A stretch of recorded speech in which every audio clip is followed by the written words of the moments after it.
Throughout the history of Onimusha, two things have always remained constant. The Genma have always emerged to ravage the land, and the Oni have always risen up to oppose them, either through the efforts of an Oni warrior or through direct intervention, sometimes at the hands of the Oni god of darkness himself. It's remained clear that were it not for the constant intervention of the Oni, the Genma would have absolutely managed to emerge victorious during any one of their conflicts, and Samanosuke is possibly the most prolific obstacle of the Genma, personally stopping them 3 separate times while at least having a hand in stopping them at another. So what would have happened had Samanosuke actually failed? If he were defeated, in this case by Fortinbras during the events of Warlords, how would events play out following a Genma victory? Now before we begin, there is one alteration that needs to be made before we reach the point of change in the overall story. We know that, canonically, Minogoro aided Samanosuke against the Genma during the events of Warlords, since he was hunted down by the Genma in retaliation after Samanosuke emerged victorious against Fortinbras. This can only mean that Samanosuke wielded the Bishaman's sword by the time he came face to face with the Genma King. Now, while I do believe that Samanosuke could have potentially won without it if he played his cards right, there is absolutely no way he could possibly lose if he had the Bishaman's sword. So in this scenario, Samanosuke decided it not to be worth the risk to trust the strange man that told him of the Dark Realm, not wanting to fall into a Genma trap. After confronting Guildenstern and defeating the newly overhauled Marcellus, Samanosuke reaches the ceremonial chamber and confronts Fortinbras in an attempt to save Princess Yuki and Yumimaru.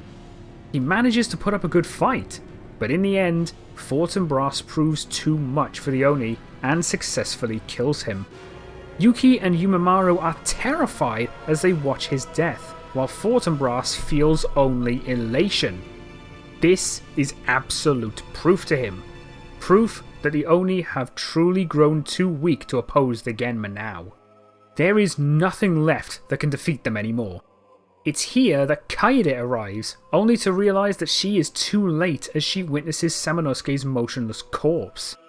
While the knowledge of his death makes her want to break down in grief, she knows that she has to escape to fight another day, but Fortinbras is not about to let that happen.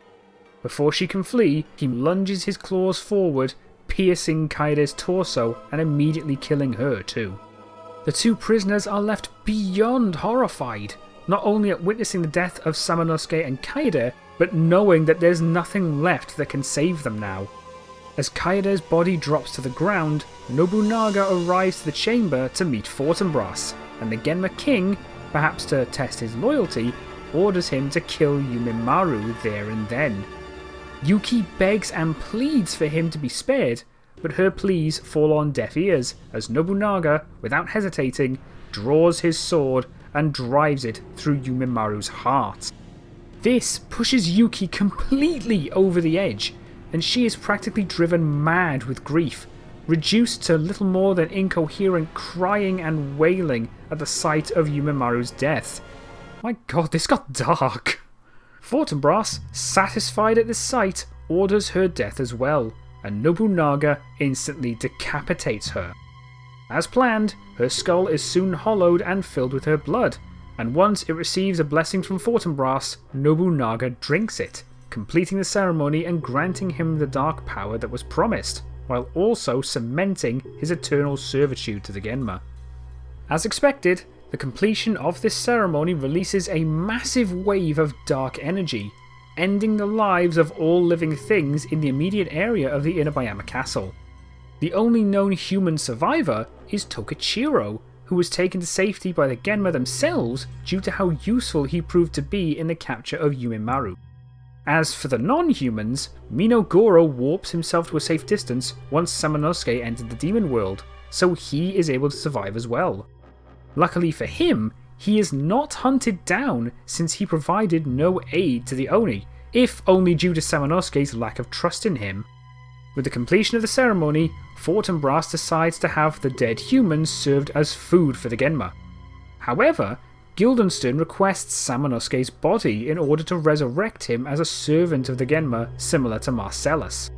Fortinbras sees no reason to refuse and allows this, and Guildenstern is ecstatic to convert another Oni into a Genma, turning Samanosuke into the Genma convert known as Voltimand.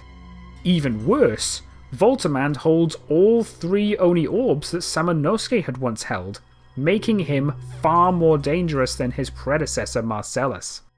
In 1561, when Yoshitatsu Saito dies, Nobunaga decides not to wait for his son Tatsuoki Saito to take the helm, and he launches an attack on the Saito clan, killing Tatsuoki and ending the Saito family history a few years early. With the Saito clan defeated, he captures the Inabayama castle and renames it Gifu Castle. With this victory, the Genma's influence spreads across former Saito territories, and he continues his conquest in their name, spending over a decade conquering more and more of the country and granting the Genma significantly more presence over the years, allowing them to operate more openly than usual. In 1573, Fortinbras decides that the Yagyu clan is the last great Oni obstacle to the Genma and orders its destruction. Nobunaga takes his Oda forces to Yamato province and destroys the Yagyu village like normal, leading to Jubei's quest for revenge. Upon meeting Takajo and receiving the charity orb, she tells him not to go to the Yamasho gold mine, but instead to head to the Echi district of Omi province. Remember, it was Nobunaga's idea as Genma Lord to build the Golden Evil statue in order to incite worship, because he believed that it was a more effective way of ruling than Fortinbras's methods of ruling by force. So with Fortinbras still at the helm, there would be no statue, so there would be no need to take over the gold mine to build it. With the destruction of the Yagyu village, Nobunaga's forces begin gathering at Ise province, bordering the Omi province of Asai and Owari province of Nagashima, preparing to make a second assault on the latter after his first had actually failed. After obtaining Baraito, Jubei follows his mother's advice and arrives in Echi district and enters a tavern, hearing that people have been disappearing on a trade route between Omi and Owari, vanishing somewhere along the way in Ise province. This is also where Jubei meets with Eke and Magoichi in a similar way to canon, soon after hearing that a woman in armour was seen recently heading towards a common spot for people to disappear. Jubei, noticing a carriage heading towards the aforementioned trade route, decides it best to follow to discover what's happening. They may not feel safe given the stories, but there's not really another route that they can take to Owari. While following the carriage, Jubei watches as Genma emerge from the south, launching an attack on the humans. Jubei is able to intervene and dispatch them, the humans thanking them for saving their lives. Jubei tells them to keep moving while he heads south, thinking that the Genma has set up a base nearby. It's not long before he reaches a cave, not far from the road, but not close enough to be easily noticeable, with a couple of Jade standing guard at the entrance. He dispatches them and heads inside, and it follows a few similar patterns as the gold mining canon, with Eke coming to his aid against the Genma, Jubei finding the shrine to acquire Hyojinyaru, which I decided to have here for the sake of convenience, and encountering Ginkenfatz. Ginkenfatz here is wielding his axe similar to his second canon fight rather than the pickaxe, since no one is there to mine gold, instead being stationed here to oversee the incoming humans captured on the nearby trade route. The encounter itself is more or less identical regardless, and Jubei defeats him. Like before, Jubei encounters a human, who this time tells him that monsters were kidnapping humans and taking them into the depth of the cave for reasons unknown, but when they realise that they have been found, left him there a few minutes ago to intercept, clearly having now been killed by Jubei. Jubei takes the man back to Echi district and nurses him to health, and the grateful man gives him the red ring to open the hole, which he believes is where the Genma were taking the prisoners. After he leaves, Jubei re-enters the cave and enters the hole, taking him to Gifu Castle. This section plays out the same for the most part, at least until Jubei encounters Oyu being accosted by Tokichiro. With the demon world having not been destroyed due to Fortinbras' victory, the gate is still entirely intact, so Jubei is discovered the moment he enters the room. Everyone is a little surprised at the interruption, until Tokichiro stutters out that Jubei should have died with his clan. With Jubei finally having confirmation that the Oda clan destroyed Yagyu village, Tokichiro summons Genma and orders them to kill him, retreating into the demon world as the gate closes behind him and a magic barrier appears, blocking anyone else from entering. Jubei tells Oyu to flee and dispatches the Genma, but finds himself unable to open the gate, though after some time attempting to break through, the barrier suddenly disappears for a moment and the gate opens, only for Gugun Dantis to emerge, challenging Jubei to a duel in a similar fashion to Kanon. This goes similarly poorly for Jubei. However, Oyu suddenly rushes in and tries to fight Dantes with him, though he is able to effortlessly parry her attacks.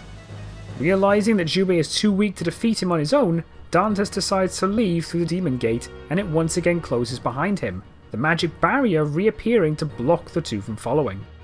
Jubei and Oyu realize that they can do no more and leave Gifu through the front entrance, only for the boarded gate to the western area to be shattered by an Uwasha, and the two are forced to defeat it.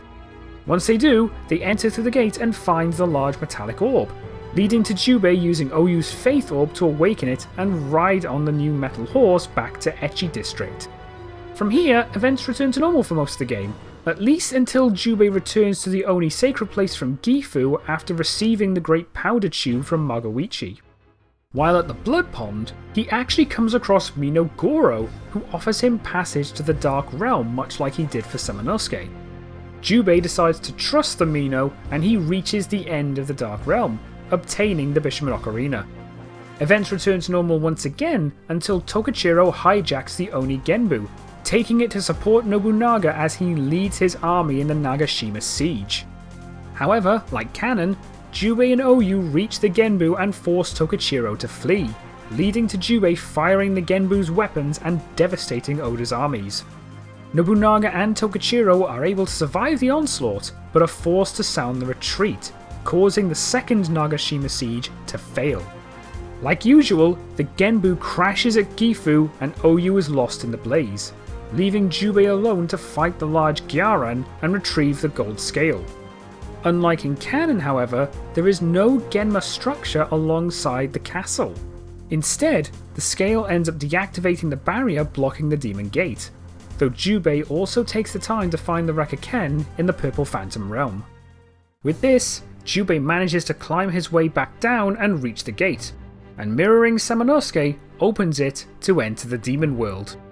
There, he confronts Guildenstern for the first time, and the scientist can only chuckle at the familiarity of it, mentioning that he has quite recently seen this image before, while also noting the convenience of test subjects simply coming to him willingly rather than needing to be kidnapped, revealing that those taken in Issei province were converted into Genma to raise their numbers. Regardless, he promises that Jubei will share the late Samanosuke's fate and calls forth his new Genma warrior, Voltamand, to face him. Guildenstern disappears cackling as the Yagyu Oni is forced to fight the now former Oni. With 3 Oni orbs in his possession, Voltamand proves significantly more trouble than Mos Ellis ever was, switching between weapons throughout the battle while also switching his fighting styles. However, Jubei still proves too much and Voltamand is defeated, putting the soul of Samanosuke to rest and granting Shiden, Kuen and Arashi to Jubei.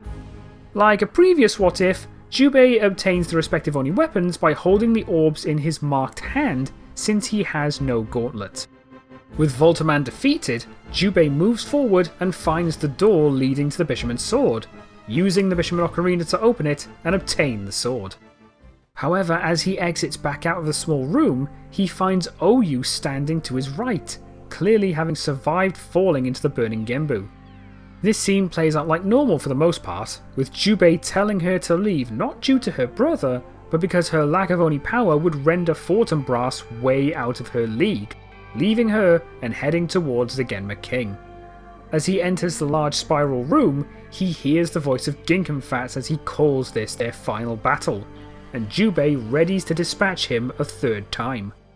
With his large mandibles, Ginkenfatz not only moves towards Jubei on the platform itself, but also begins crawling along the walls due to how thin the platform is for his size, attempting to use this new maneuverability to try and catch Jubei off guard.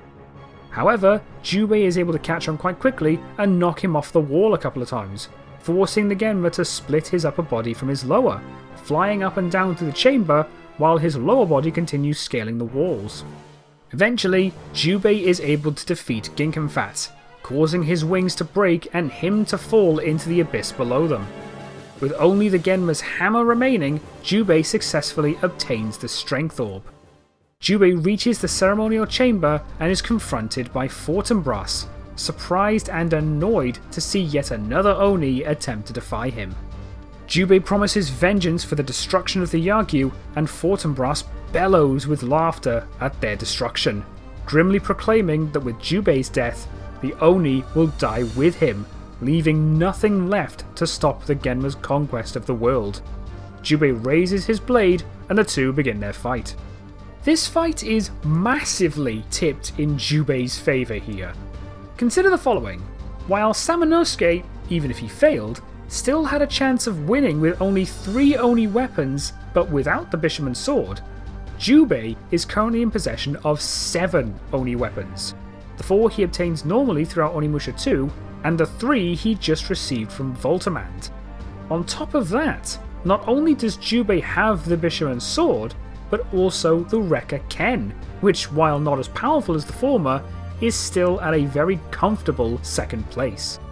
This is also not counting the fact that Jubei has an Oni form that he can transform into at will, when Samanosuke didn't. With all of these points to consider, there is absolutely no way that Jubei could possibly lose this fight. Unsurprisingly, Fortinbras is defeated and falls to the ground. The demon world begins to crumble around them as it does in canon Warlords, but as Jubei realises the gravity of the situation and attempts to escape, Fortinbras wakes up and grips him, attempting to squeeze the life out of him. As his vision fades, he absorbs the 5 Oni orbs and transforms into his true Onimusha form, shredding the hand that gripped him. Wielding an arm cannon rather than a blade, Jubei instead dodges Fortinbras as the king lunges at him rather than splitting his hand in 2, and begins launching a volley of shots into the Genma's face, causing him to fall forward. With his head now at Jubei's level, the Onimusha climbs onto Fortinbras' head and unloads a massive blast at point blank range right into his third eye, the blast burning through Fortinbras' head and ending the Genma King's life.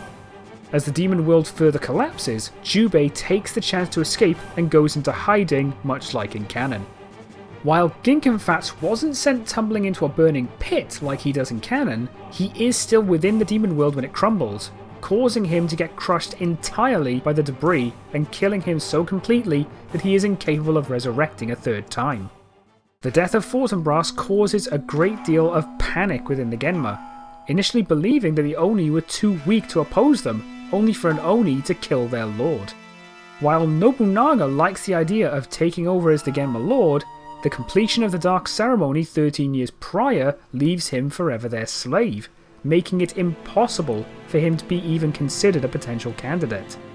Instead, the new Genma Lord is eventually decided to be Guildenstern, especially considering what few high-class Genma are even left. As for Jubei, he, much like Samanosuke, recognises the dangers of the Bishaman's sword and manages to come back into contact with Minogoro, who agrees to help him reseal the sword in the Dark Realm, also doing the same for the Rekka Ken. With these blades sealed away, Jubei returns to the Yagyu village, also offering a place for Minogoro in order for the latter to avoid potential retaliation from the Genma for aiding him. Minogoro accepts the offer and provides aid in the reconstruction of the village through his Mino clan connections.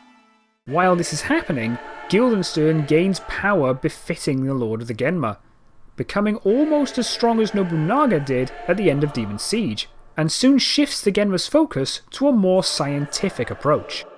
His first order of business, believing that Nobunaga's failure was at least in part due to his lingering humanity, converts him entirely into a Genma, something that Nobunaga does not fight. The end result is a powerful Genma warrior by the name of Lucianus, who almost matches the power he had in his canon fight in Samurai's Destiny. Despite their defeat at the hands of Jubei, the Genma's increased presence through the Oda clan's conquest of Japan, as well as their increased numbers from kidnapping humans and converting them into Genma, still allows Lucianus to gain significant Genma forces to resume his complete conquest of the country. While Guildenstern prepares a much grander plan, Lucianus launches an attack on Odani Castle in late 1573, kickstarting the events of Blade Warriors. These events actually occur somewhat similarly, of course without the presence of Samanosuke or Kaede. Jubei sends Kotaro to save Oyu, and the ninja soon saves her children while she holds off the Genma. He sends her to a meeting point where she instead meets Jubei, and the two agree to work together to defeat the now converted Nobunaga. From here, Oyu actively accompanies Jubei until they reach Lucianus. Since there's no Samanosuke or Kaede, there's not really anyone else that would make more sense to fight alongside him, especially considering the responsibility she's placed on herself to halt her brother's ambitions. The two reach and confront Lucianus, and despite his strengthened Genma form, their cooperation proves too much for him to handle, and they successfully kill him, with Jubei's superior skill preventing Lucianus from overwhelming his sister completely. With this victory, the two part ways one more time, leaving Oyu to rejoin her children while Jubei returns to the Yagyu village to continue its reconstruction. This is not the end for Lucianus, however, as Guildenstern resurrects him once again, not out of a sense of loyalty, but because his servitude is to be eternal, meaning that not even death is enough for Lucianus to escape it. Guildenstern assures that his repeated failures to stop the Oni will be punished, keeping him in mind while he puts together his greater plan.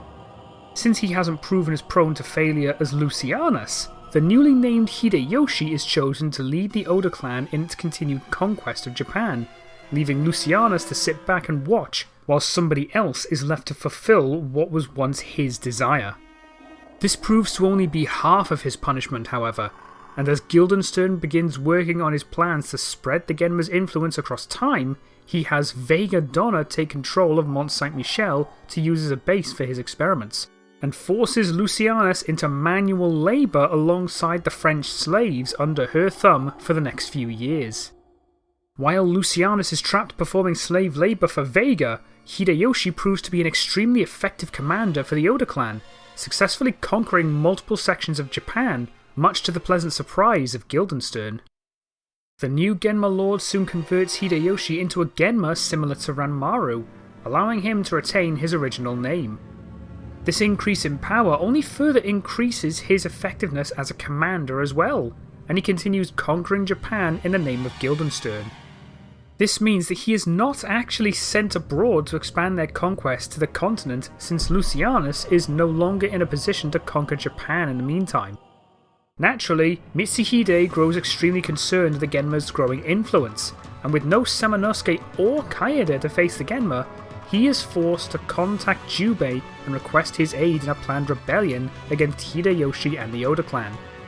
Realizing that there's no Oni left outside of himself, Jubei agrees to this request and promises to be there when he's needed. By the time that 1582 rolls around, Guildenstern has completed his time folder and travels to the future to launch his attack on Paris like normal, though this time, Gargantor actually accompanies him as a bodyguard. The assault on Honnoji still occurs, this time with Hideyoshi taking Nobunaga's place. But when he requests reinforcements to stop Mitsuhide's attack, his request is actually ignored, with Guildenstern believing that if he's unable to stop it on his own, then he doesn't deserve the help, so no Genma tank is actually sent to him. Jubei takes Samanosuke's place during the assault and fights his way to the temple itself, confronting Hideyoshi and a still human Ranmaru. Naturally, Ranmaru offers to defeat Jubei himself, but still proves far too weak to challenge the Oni, leaving Hideyoshi to face Jubei alone. Hideyoshi angrily promises to repay Jubei for his humiliation 9 years prior, noting that the Genma have strengthened him considerably since then, but Jubei simply expresses regret at not killing him back then, and the two begin their battle. While Hideyoshi is capable of putting up a genuine fight, he is by no means anywhere near the level he is in Dawn of Dreams, likely more on par with the final battle with Genma Ranmaru. Since Jubei still retains his full strength from Samurai's destiny, he overcomes Hideyoshi and successfully kills him, actually completing the rebellion without issue. However, as Hideyoshi's body shrivels, a time fold appears at Jubei's feet, sending both him and the body of Ranmaru to the future. From here, Demon Siege progresses fairly similarly to canon, especially on Jacques' side, though the future segments do have a few notable differences here and there.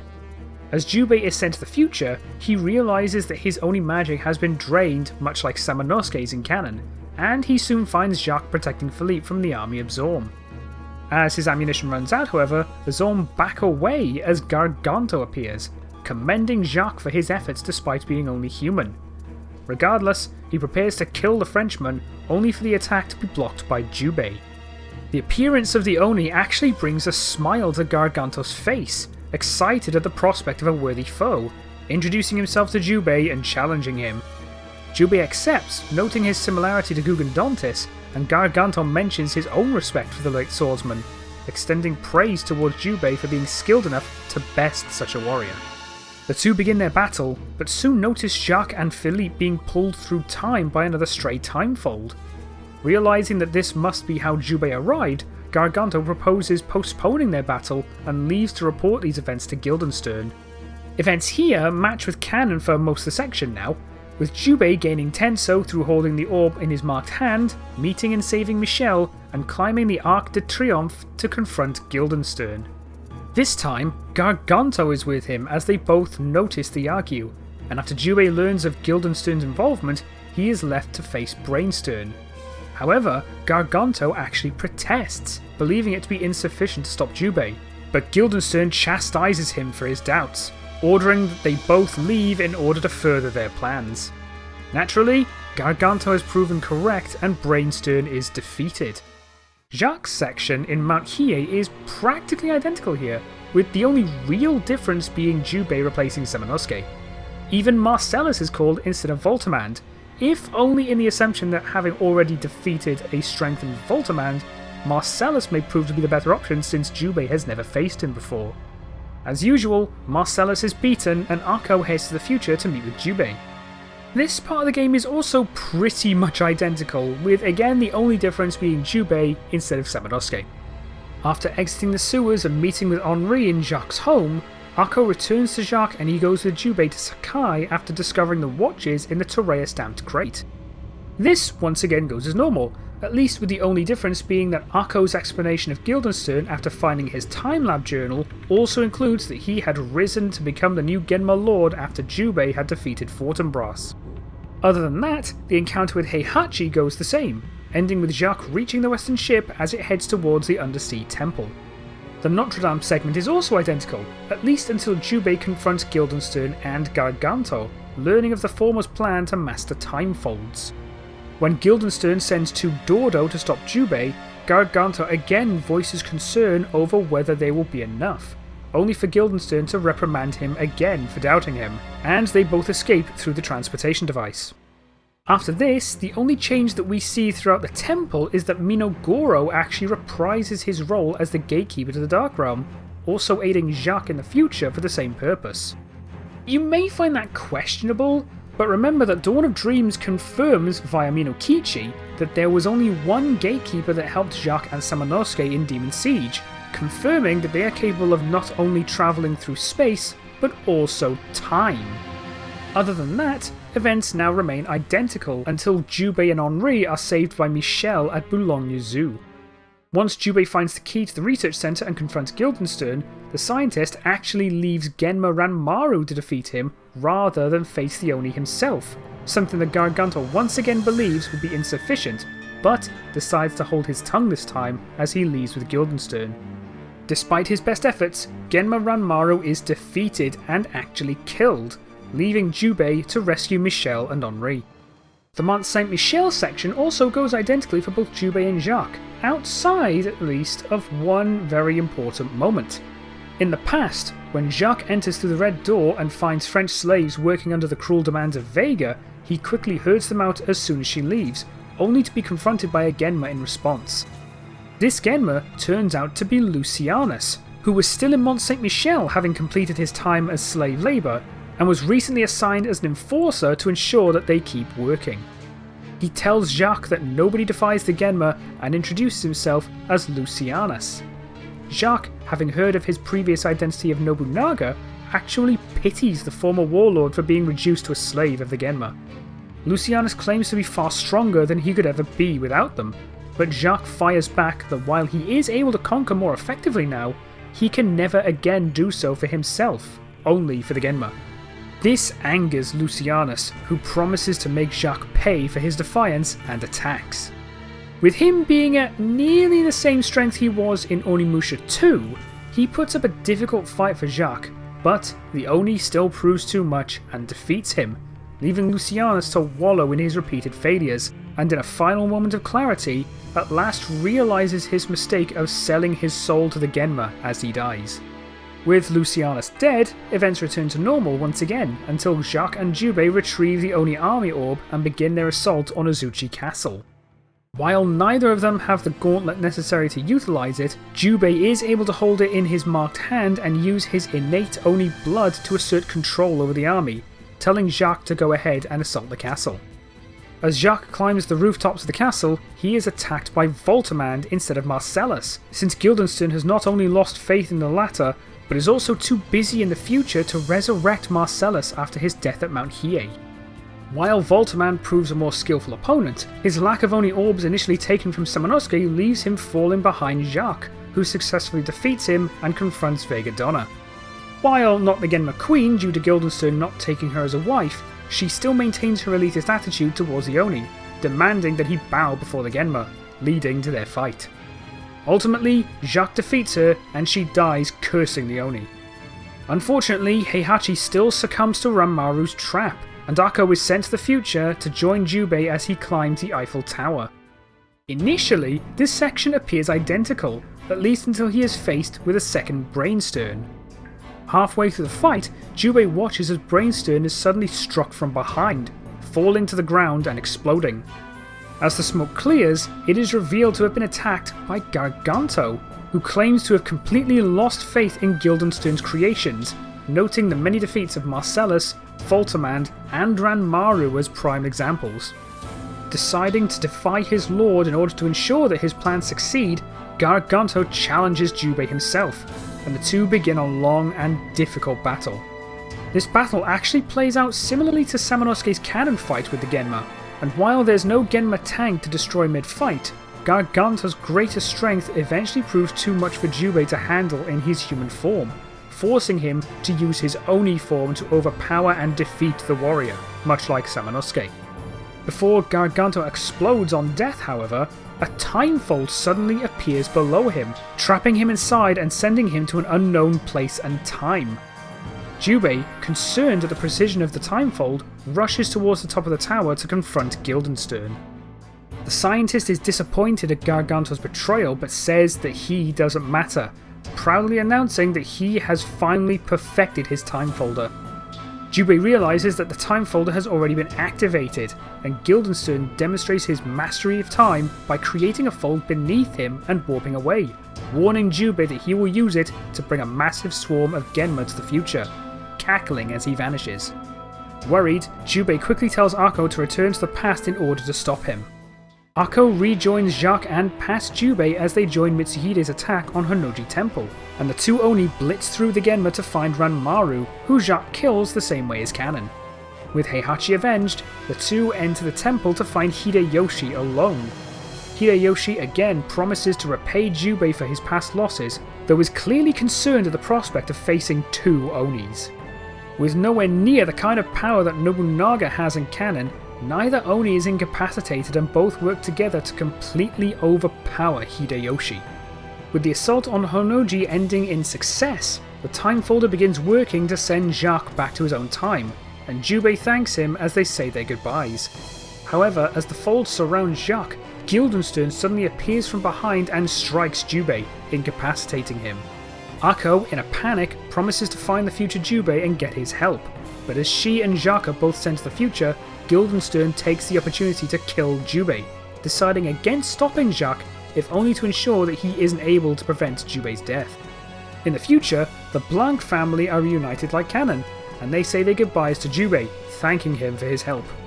With no notable Genma left in the future, nobody is around to kill Henri and cause Jacques to trade his only power to revive him, so Jacques actually keeps it for the foreseeable future this time. In Honnoji, Jubei arrives back from the future and enters the temple. Inside, he finds Guildenstern angrily promising to revive the entire Oda clan and punish them further for their failures, only to turn and find Jubei entering the temple. Jubei absorbs the power from his past self and transforms into his Onimusha form, forcing Guildenstern to utilise his full power from the very beginning as they begin their final battle. Despite his increase in strength due to being the Genma Lord, he is just a bit weaker than Canon Nobunaga, and with Jubei's arm cannon giving him absolutely no chance to catch his breath, Lord Guildenstern is defeated, cursing the Oni one final time for their constant interference before his body shrivels away. Thankfully, there's no need to seal him away like Nobunaga, so this spells the end for Guildenstern entirely, and Jubei and Ako escape the burning temple. With the Genma's defeat, Jubei, Ako and Minogoro all return to the Yagyu village. However, soon after they return, Ako is contacted by the Oni god that has assigned her to help Jacques, telling her that now that all the corrupted Oni have been destroyed, the Oni gate that keeps them in hell requires a guardian. Ako transforms into her human-sized form and, as a parting gift to Jubei, manages to create an Oni barrier within the Yagyu village to prevent the Genma from attacking it again. With that, she parts with Jubei and arrives at Mount Hiei to begin acting as a priestess at Enryaku Temple, while also keeping watch over the Oni gate, naming herself Arin. The Oni barrier within the Yagyu village also ensures that Minogoro is further safeguarded from Genma assassination attempts, allowing him to survive past Demon Siege. It's from here that this story takes a massive turn from what we're used to, so brace yourselves for some big changes here on out. Another person that survives past Demon Siege is Mitsuhide. Since Hideyoshi died at Honnoji, there is no war in Yamazaki, meaning Mitsuhide isn't killed following the Honnoji rebellion. After having seen the horrors of the Genma, he decides that he wants to take a more active role on opposing them should they ever return. However, due to his now massive reputation thanks to his rebellion, he decides to disappear much like Samanosuke does in canon, renaming himself Tenkai Nankobo. However, unsure of where or how to begin, the newly named Tenkai decides to visit Jubei for advice. When he does, he finds that Jubei has decided to focus more on his Yagyu roots, causing him to forsake what once made him an Oni. He does, however, suggest heading to Mount Hiei to receive guidance from Arin, a suggestion that Tenkai follows. Upon arriving at Mount Hiei, Arin immediately recognizes him as Mitsuhide and welcomes him, having formed another Oni barrier around the mountain to further protect the Oni gate. Knowing that he is a long-time ally of the Oni, she tells him what the Oni gate is, as well as revealing her previous identity as Ako to him, both having met at least once before when the attack on Honnoji first took place. He asks what he can do to more actively aid in the fight against the Genma should they return, and she decides to petition the Oni to grant him their power. Given not only his history of helping them, but also the fact that so few Oni warriors are left, they agree and make him an Oni warrior, granting him an Oni gauntlet similar to his late nephew. With this, Tenkai begins learning the art of purification magic, including how to use purification charms. Yet another survivor due to Hideyoshi's death is actually Katsui Shibata. With no Hideyoshi, there is no Battle of Shizukatake, so not only does he survive, but so does Oichi, since there's no forced marriage to drive her to suicide. The Shibata clan, while surviving the defeat of the Genma, do not make an attempt to unite the country under their rule, especially considering that there are still a couple of big players still in the game. With many notable figures of the Oda clan dead, such as Nobunaga, Nobuhide, Nobutada, and Hideyoshi, two of Nobunaga's younger sons, Nobutaka and Nobukatsu, begin a power struggle to take control of the clan. This conflict is put to rest very soon, however, by none other than Ieyasu Tokugawa, who upon seeing the clear power vacuum, takes the opportunity to begin his own clan's conquest, and with the Oda clan's severely depleted numbers following 1582, they see no option but to immediately concede to the Tokugawa clan. It is learned rather quickly that Ieyasu is actually heavily against utilising the Genma in any way to strengthen his rule, having developed a belief that relying on them is a self-destructive decision to make, especially given how far Nobunaga and his clan had fallen by submitting to their rule. This suddenly makes the remnants of the Oda clan change their view on Ieyasu and quickly move to support his rule in the hope that it will allow them to finally break their chains to the Genma that Nobunaga had placed on them all. This effectively causes the Oda clan to dissolve entirely as they integrate into Tokugawa's forces. This clear opposition to everything Genma also earns Ieyasu the support of the Shibata clan, especially considering Oichi's history with them. By 1588, the Tokugawa clan successfully unites the country under Ieyasu's rule, beginning the Tokugawa shogunate 15 years early. Unlike Hideyoshi, Ieyasu does not resort to more tyrannical methods, including waging war with Korea, and his allies such as Katsui and Oichi are treated rather fairly, with the Shibata family now residing within Osaka Castle. Unfortunately, not all is well, as the next year the Yagyu clan suffer the betrayal of Munenori, who finally decides to cut his ties with them and commits a massacre on his now former clan. After his escape, however, with Ieyasu openly condemning the Genma, Munenori does not leave to join the Tokugawa clan, instead simply wandering the land to do as he pleases. Having been hired in 1585, Mitsunari is still around to act as financial advisor to the Tokugawa clan. However, having developed a fascination of the Genma, decides he wants to make contact with them as he does normally, though he is forced to do so in secret due to Ieyasu's disdain for them. Elsewhere in Kyushu, a village is soon visited by a Western missionary. Obviously, this missionary turns out to be Louis Frois, who soon after the unification of Japan by the Tokugawa clan, arrived from Spain and began building a small reputation for his kindness, particularly in his adoption of various orphans and caring for them unconditionally as if they were his own children. During his visit, he meets a young Roberto, and while his mother is still alive at this point, the two do get along rather well. With Roberto and his mother still having received significant anti-Semitic abuse from his Japanese neighbours, Luis being a Westerner makes him easier to trust. This, coupled with Luis's inherent kindness, causes them to build a friendly relationship. This also leaves a good impression on Roberto's mother, who is simply thankful to see somebody that is treating her son well. Of course, Roberto soon learns of Luis's Christian values, and being the first Christian that he's met, begins to identify them with Luis's kindness, asking to learn more about the religion, of which Luis is more than happy to teach. This leads to repeated visits by Luis over time, sometimes accompanied with other orphans that Luis has adopted, causing further admiration within Roberto, and as these visits continue, they begin to build a significant bond, with Luis slowly beginning to act as sort of a father figure to him, something that his mother does not object to. By 1591, Mitsunari finally goes off the deep end and finds a way to free the Genma Triumvirate from their underworld prison. Like usual, he makes a deal with Claudius to allow the Genma to inhabit his body while he aids them in the Genma's revival. However, Rosencrantz remains without a host, while Ophelia has no safe bet on a disguise, seeing as there is no one else for Mitsunari to include in this plan due to the Tokugawa clan's staunch opposition to the Genma. As a result, they are forced to proceed with significantly more subtlety to avoid suspicion. They are at least able to discover the underground sanctum beneath the Tokugawa family house that we see in the manga, which proves to be the perfect place to openly discuss their plans. While they have no one to outright pull into their plot as of yet, Mitsunari has by now taken notice of the young Hidetada Tokugawa's ambition to succeed his father, and Claudius agrees that manipulating him into acting on it would be the best option.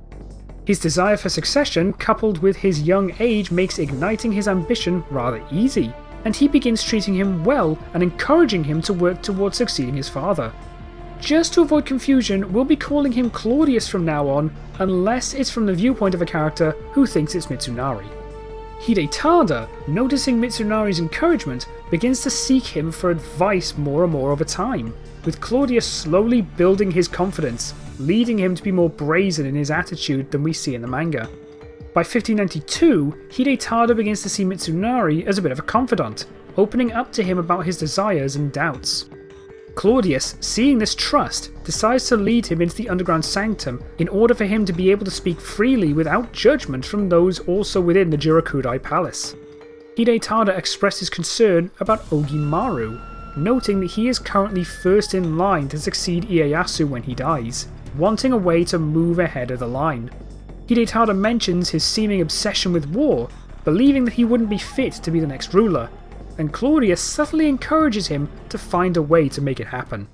This slowly leads to open conflict between the two, with Hidetada growing a bit more hostile towards his older brother, something that their father rather quickly notices, and he is quick to reprimand both of them, despite the fact that Hidetada is almost always the initiator.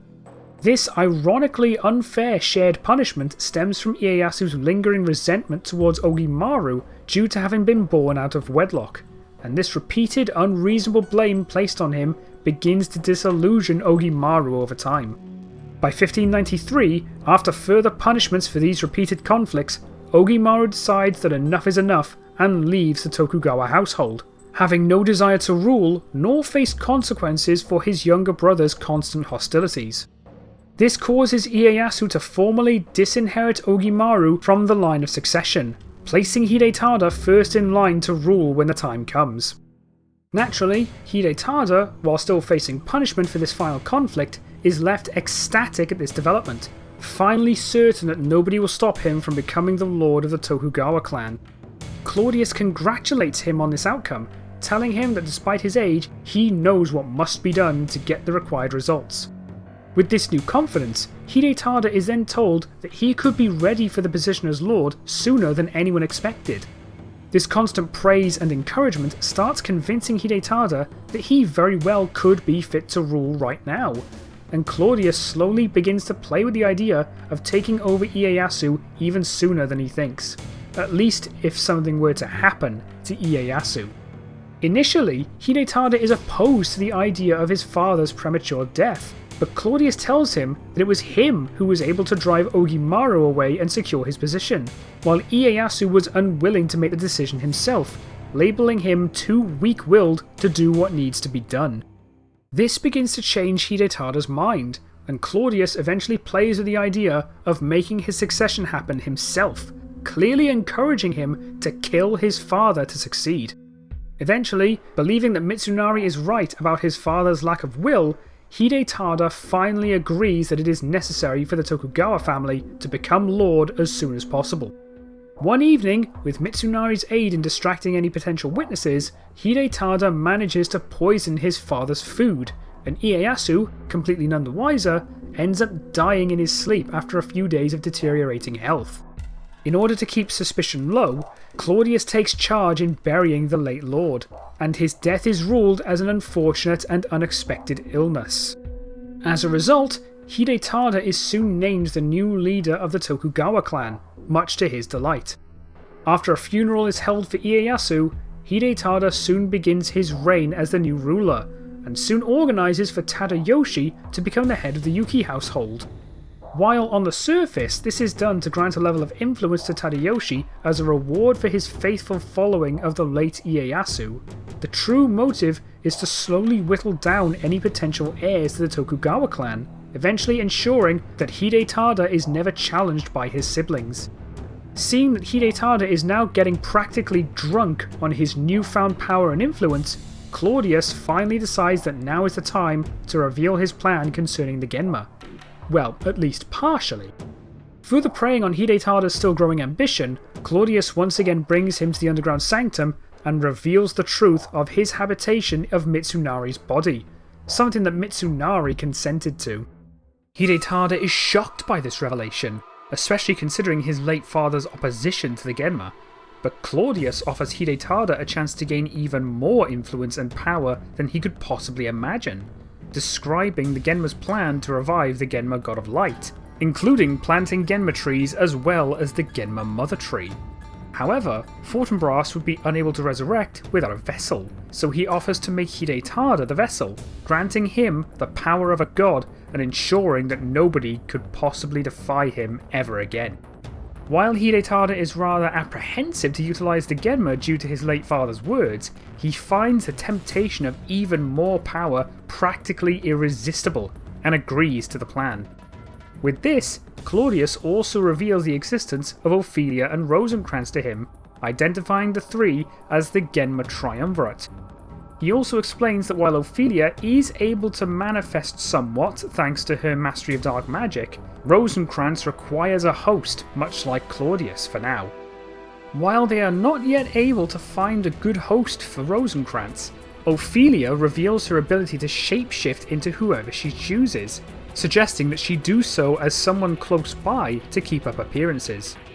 This actually gives Hidetada the perfect idea to further reduce pushback from his siblings, suggesting that she take on the appearance of his elder sister, Kamehime. This is a surprisingly cunning idea that the Triumvirate absolutely get behind, especially with her also making the perfect sacrifice to create the Genma Mother Tree, and Kamehime is soon led alone by Hidetada to the underground sanctum and sacrificed by Ophelia. With this, Ophelia begins posing as Kamehime much like she did Yodo in canon, and the Genma Mother Tree starts to grow underneath the palace, also slowly producing Genma insects in order to create even more Genma trees across Japan. With this, the Genma begin to slowly reappear once again. Hidetada also orders the construction of the Toyokuni research facility in both Sakai and Kyushu to house the dark stones needed to fuel the Genma seed, which is also soon implanted within him.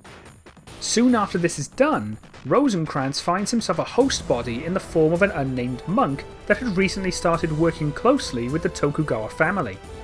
While this may not seem like a brilliant fit for a Genma scientist, this monk had learned of a very unique creature that piqued Rosencrantz's interest, and there was no way that he was going to miss the chance to run some experiments to find it and learn what makes it tick. The next year, Ophelia discovers Munenori wandering, having grown a less than stellar reputation for the reckless chaos that he has begun to cause wherever he goes, and decides to make contact with him, though chooses to do so as Kamehime for now. She is pleasantly surprised to see that he is rather malicious for a Yagyu, especially when she learns of his violent separation from both the Oni clan and the Yagyu clan.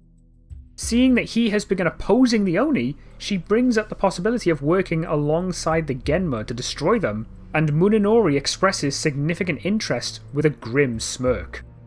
This is enough for Ophelia to reveal her true identity to him and offer a partnership.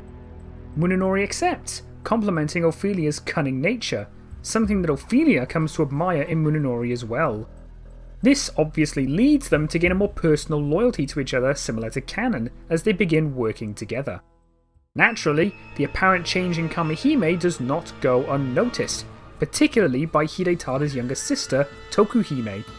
Seeing Kamehime's dark change in personality disturbs her, especially when she starts seeing this kind of nature in varying degrees within Hidetada, Mitsunari, and the newly hired monk, and she decides that she needs to escape somehow, soon choosing to seek refuge with Tadayoshi.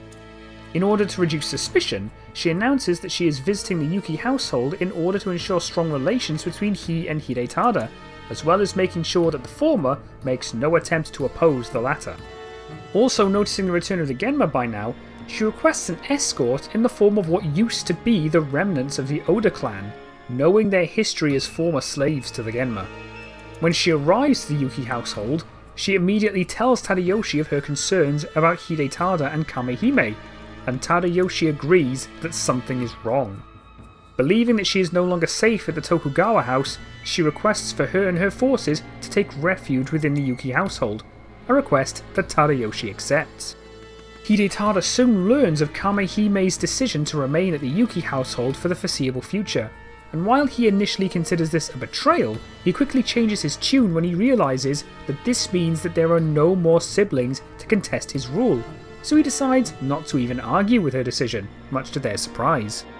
With nobody left to undermine him, however, Hidetada decides that this is the perfect time to put his plans of conquest into motion, beginning to use the Genma to assert his dominance throughout Japan.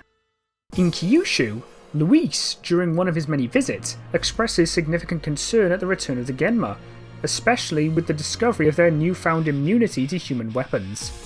This, coupled with Hidetada's increased aggression compared to Ieyasu, makes Luis worry about a potential attack by the young warlord, a concern that Roberto and his mother share.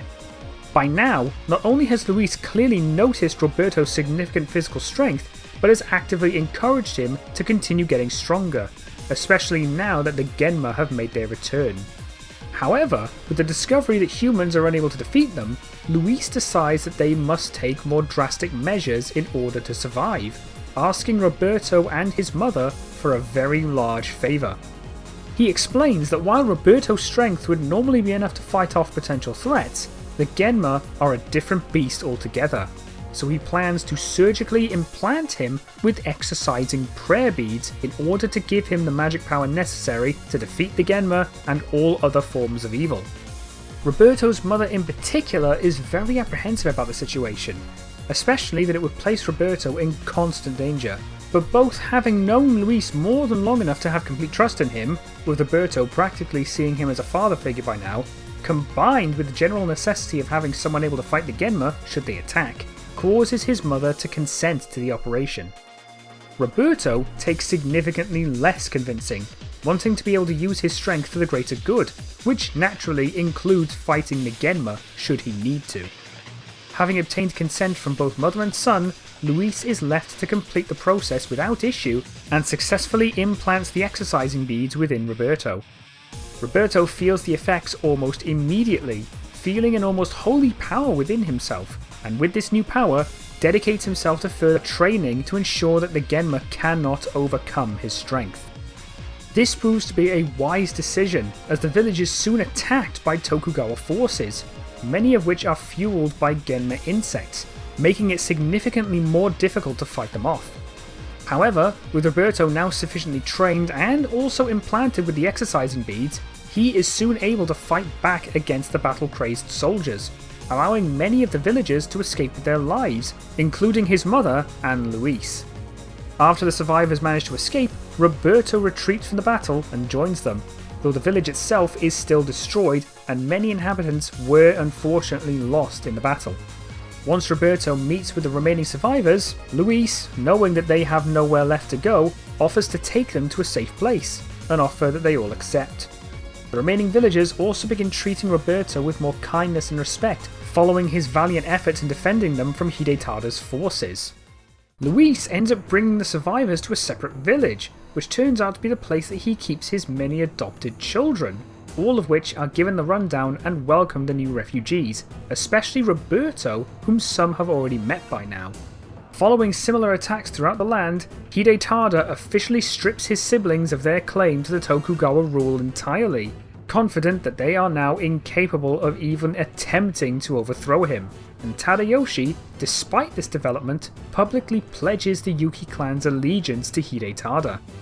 In reality, this is simply done to appease his brother, while he and his sister begin trying to work out a plan to defeat him, accepting that he has finally gone off the deep end and beginning to suspect that some form of foul play may have been involved with their father's death. Knowing that they alone would be woefully insufficient to stop him, they decide it best to begin building alliances to eventually launch a full-scale rebellion, and Tadayoshi's first step is to attempt to track down their eldest brother Ogimaru for aid. This proves difficult, however, since he had essentially cut ties with his family the year prior, and Tadayoshi is left with no way of consistently contacting him. While he tries to work that out, Kamehime is not just sitting idly by either. Knowing the history of Oichi's conflict with her brother, Nobunaga, a conflict that also involved the Genma, she decides that she and the Shibata clan would be the most logical first choice for potential allies against Hidetada. With Tadayoshi's blessing, she takes the remnants of the Oda forces to meet with them in Osaka Castle, once again under the guise of securing relations. However, Munenori, knowing his father's history with Oichi, is left rather suspicious of this turn of events, keeping his ear to the ground for whatever happens next. Tokuhime's meeting with the Shibata clan goes rather well, with both Katsui and Oichi sharing Toku's concerns about Hidetada. Oichi in particular shares with Toku the events of her conflict with her brother, especially the involvement of the Genma, asserting that anything involving the Genma will absolutely lead to large-scale devastation, and stressing that she does not want to witness a repeat of the Odani siege and lose Katsui the same way. They all agree that Ieyasu's death was most likely murder at the hands of Hidetada rather than an unfortunate illness, and agree that he must be stopped. While they still think that their combined clans will still not be enough to win, Oichi says that she may be able to secure more aid for them in the future, and promises to send word to Tadayoshi once progress in this matter is made. With this, Toku returns to Tadayoshi to report this alliance, and both clans send assurance to Hidetada of their allegiance to him in order to keep him off their backs. Still suspicious of this visit, Munenori is almost positive that this show of loyalty is just a front to hide more treacherous plans, and after sharing the history of Oichi and Sekishusai with Ophelia, they agree that a betrayal is imminent and decide to keep a close eye on the Shibata clan. By now, word of a Yagyu warrior working for the Tokugawa clan has spread far enough to reach Tenkai, so he decides to visit the Yagyu village in order to get an explanation from Sekishusai. He is soon told of Munenori's gruesome betrayal of the Yagyu clan, and says that he is now in the process of training the next generation of Yagyus to succeed him as the next Jubei. But when Tenkai asks about joining the fight himself as he did before, Sekishusai concedes that he has long since abandoned what once made him Oni in order to remain truly Yagyu. Even then, his age has managed to catch up with him, believing that the Yagyu youth would do a better job at creating a better future. While disappointed, Tenkai understands his reasoning, especially given that age is also catching up to him as well, given that he is around 66 years old himself by now, and hopes that a new and worthy Jubei will rise up soon. However, Sekishusai opens up about his concerns with the Shibata clan's alliance with Hidetada. Tenkai questions why that one in particular inspires such worry, and Sekishusai tells of his acquaintance with Oichi, noting that willingly siding with an ally of the Genma is something that she would never do. Tenkai agrees that this seems very out of place and decides to keep an eye on Osaka Castle, promising to let him know if he finds out anything. After departing from the Yagyu village, he contacts Arin and reports his findings, and Arin mentions that Oichi had actively aided in the battle against Fortinbras, as well as personally opposing Nobunaga alongside Sekishusai soon after. Knowing this, they both agree that her allegiance to Hidetada is most likely a front to keep him off their back, and Tenkai heads to Osaka and watches for any activity from the castle. While he makes his way there, the Shibata family are discussing their best move towards gaining allies against Hidetada. Remembering the trust built between herself and Sekishusai, Oichi suggests contacting the Yagyu to aid them. Shibata, having been told of her fight alongside Sekishusai, agrees that this may be a good start, and they suggest sending Ohatsu to meet with them. By this point, Ohatsu has already had significant training as a musket, something that both Oichi and Shibata arranged with Magoichi when she began showing interest in firearms. In order to ensure Sekishusai's trust in the situation, Oichi specifically asks Ohatsu to use the name Oyu instead of Oichi, knowing that the Yagyu chief will recognize it. Tenkai soon notices Ohatsu as she leaves the castle with some soldier escorts and stays close enough to keep watch. Unfortunately, Munenori also notices her travelling towards the Yagyu village, and mid-transit intercepts her alongside Ophelia, believing that Oichi sent her to recruit the Yagyu clan against Hidetada. Ohatsu greets the two, especially Kamehime, and nervously asks why they're here, and Ophelia simply asks where she's going. Ohatsu tells them that she's leaving for Yamato province to secure further alliances for Hidetada, but Munenori just laughs, blatantly calling out his assumption that she is attempting to recruit the Yagyu clan against them, revealing his knowledge of Oichi's history with his father. Ohatsu's hesitation at this accusation is all the proof that Ophelia needs in order to outright accuse the Shibata clan of betraying Hidetada. Ohatsu continues to deny these accusations, but Ophelia announces that her intentions are clear, threatening to execute her as punishment. Before she has the chance, however, Tenkai appears and stands in Ohatsu's defense. Ophelia recognizes him as the Purifier, though becomes worried as soon as she sees his gauntlet, realizing that he is an Oni, and quickly uses her magic to bind the two of them. Tenkai comments on the fact that a Yagyu is working alongside the Genma, noticing the dark aura emanating from Kamehime and realizing that she is likely a Genma in disguise, with Ohatsu agreeing, but Ophelia refutes this, asserting that she isn't Genma. The two aren't convinced and call out her infamous personality shift soon after Hidetada took office, but Ophelia just laughs, saying that she is simply enjoying her new position of authority. Ohatsu then calls out Hidetada's decision to completely disinherit Tadayoshi and Tokuhime from the line of succession, but Ophelia waves them off, claiming them to be unfit for the position, not to mention that they made no attempts to fight the decision. Munenori, now clearly tired of all the talking, decides it's time to deliver their punishment, and the two prepare to kill them, but Tenkai simply says that they are too late to stop them and uses his own magic to break Ophelia's bindings, leaving everyone around him completely shocked.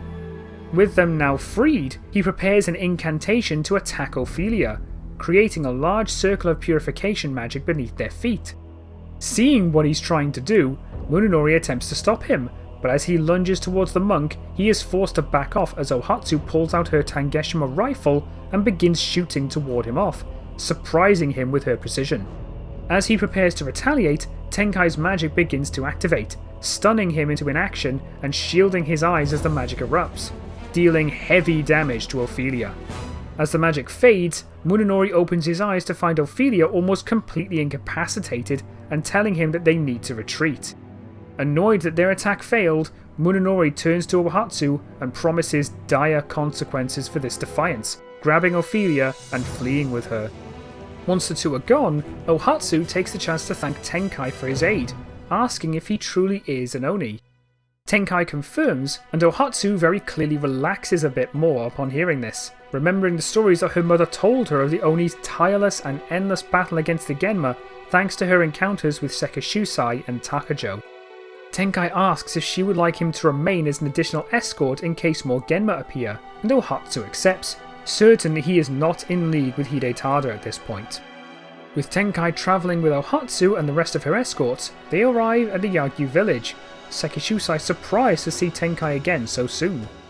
Ohatsu notices this, realising that the two have already been acquainted, and she introduces herself to him as the middle daughter of Oyu, something that deeply shocks Sekishusai. Ohatsu uses the knowledge of the history between he and her mother to justify their decision to trust him and the Yagyu, and Sekishusai, worried about where this is going, asks why she sought him out. Ohatsu relays Oichi's request for potential aid against Hidetada, mentioning that they are beginning to gather allies in order to launch a rebellion against him. Sekishusai turns to Tenkai and asks if this was his doing, but Tenkai simply shakes his head, saying that this was mere coincidence. While Sekishusai would like to see Oyu again, he sighs and apologises, giving the same reasons he gave Tenkai as to why he is unable to help, at least not yet. However, once the training for the next generation of Yagyu is complete in a couple of years, they would be able to provide more aid. Ohatsu understands and thanks him, who expresses worry about potential attacks in the meantime. Sekishusai quickly eases her worries, telling her of the Oni barrier created over 10 years prior that keeps Genma out. This is enough for Ohatsu, who thanks him again for his promised alliance and begins the return journey to Osaka Castle, with Tenkai accompanying her most of the way for safety. Once they reach Osaka, Tenkai decides that they should be safe from attacks now, and Ohatsu thanks him again as they part. After reaching Osaka Castle, she immediately reports her meeting with Sekishusai to Oichi and Katsui, and both are optimistic that he will honour his word. They are left significantly more concerned, however, when they learn of the attack made against her by Munenori and Kamehime, though thankful that she was saved by Tenkai. They immediately agree to send a message to Tadayoshi, reporting not only the promise of future aid from the Yagyu, but also the attempted assassination of Ohatsu, including her rescue by Tenkai. At the Juraikudai Palace, Ophelia and Munenori express frustration at the interference of Tenkai, as well as their inability to attack the Yagyu due to the Oni barrier. However, Munenori's grimace suddenly shifts to a chilling smirk, something that Ophelia notices, asking if he's come up with a plan. Munenori, knowing how much Oichi must still care about his father, suggests having Hidetada's human forces attack the Yagyu instead, not only wiping the Yagyu out, but deeply wounding Oichi as punishment for conspiring against them. Ophelia suddenly shares Munenori's grim smirk, praising his cunning mind, and they decide to inform Hidetada that the Yagyu are plotting against him, using their history as enemies of the Genma as proof of their claims. It doesn't take much for Hidetada to decide that they need to be destroyed to prevent further defiance, but they tell him that a barrier is blocking any Genma from approaching. While this significantly annoys him, he still has more than enough human soldiers to make an effective assault, and they are sent to attack Kasagi Castle. With no Genma involved, the castle doesn't fall quite as fast as it does in the manga, but a large armada is quickly reported to Minogoro by his Mino contacts as they approach the castle, which he immediately relays to Sekishusai. Sekishusai immediately orders a full evacuation of the village, having the Yagyu's best swordsman prepared to hold back the invaders while Minogoro begins working to teleport the rest to safety. After the first bunch of Yagyus escape, Hidetada's forces reach the village and are intercepted by the Yagyu defenders, with Sekishusai himself also fighting them off. And while he has lost some of his edge with age, he is still more than enough for a standard human soldier. Mid-fight, a young Yagyu suddenly flies past the rest of the defenders and starts cutting down Tokugawa soldiers with surprising speed. This child turns out to be Akane, whose clear prodigal skill with the Seigo Ryu style leaves her too much for their invaders, even when outnumbered 2-1. Sekishusai is left highly impressed at her ability, but also quite angry that she didn't escape with the others, but Akane refuses, determined to use her skills to help the non-combatants escape. Her aid in the fight further allows the defenders to keep the invaders occupied, and when they realise that most of the villagers have been evacuated safely, Sekishusai sounds a full retreat. However, Akane refuses to flee, unwilling to abandon the village to Tokugawa, forcing Shoda to grab her and attempt to drag her to safety. This leaves them both open to an attack by some of Hidetada's soldiers, who take the chance to lunge at them, forcing Sekishusai to shield them, taking a significant blow as he attempts to fight them off. Akane is left utterly horrified at his injury and immediately changes her tune, hoping Shoda carry him away from the battle.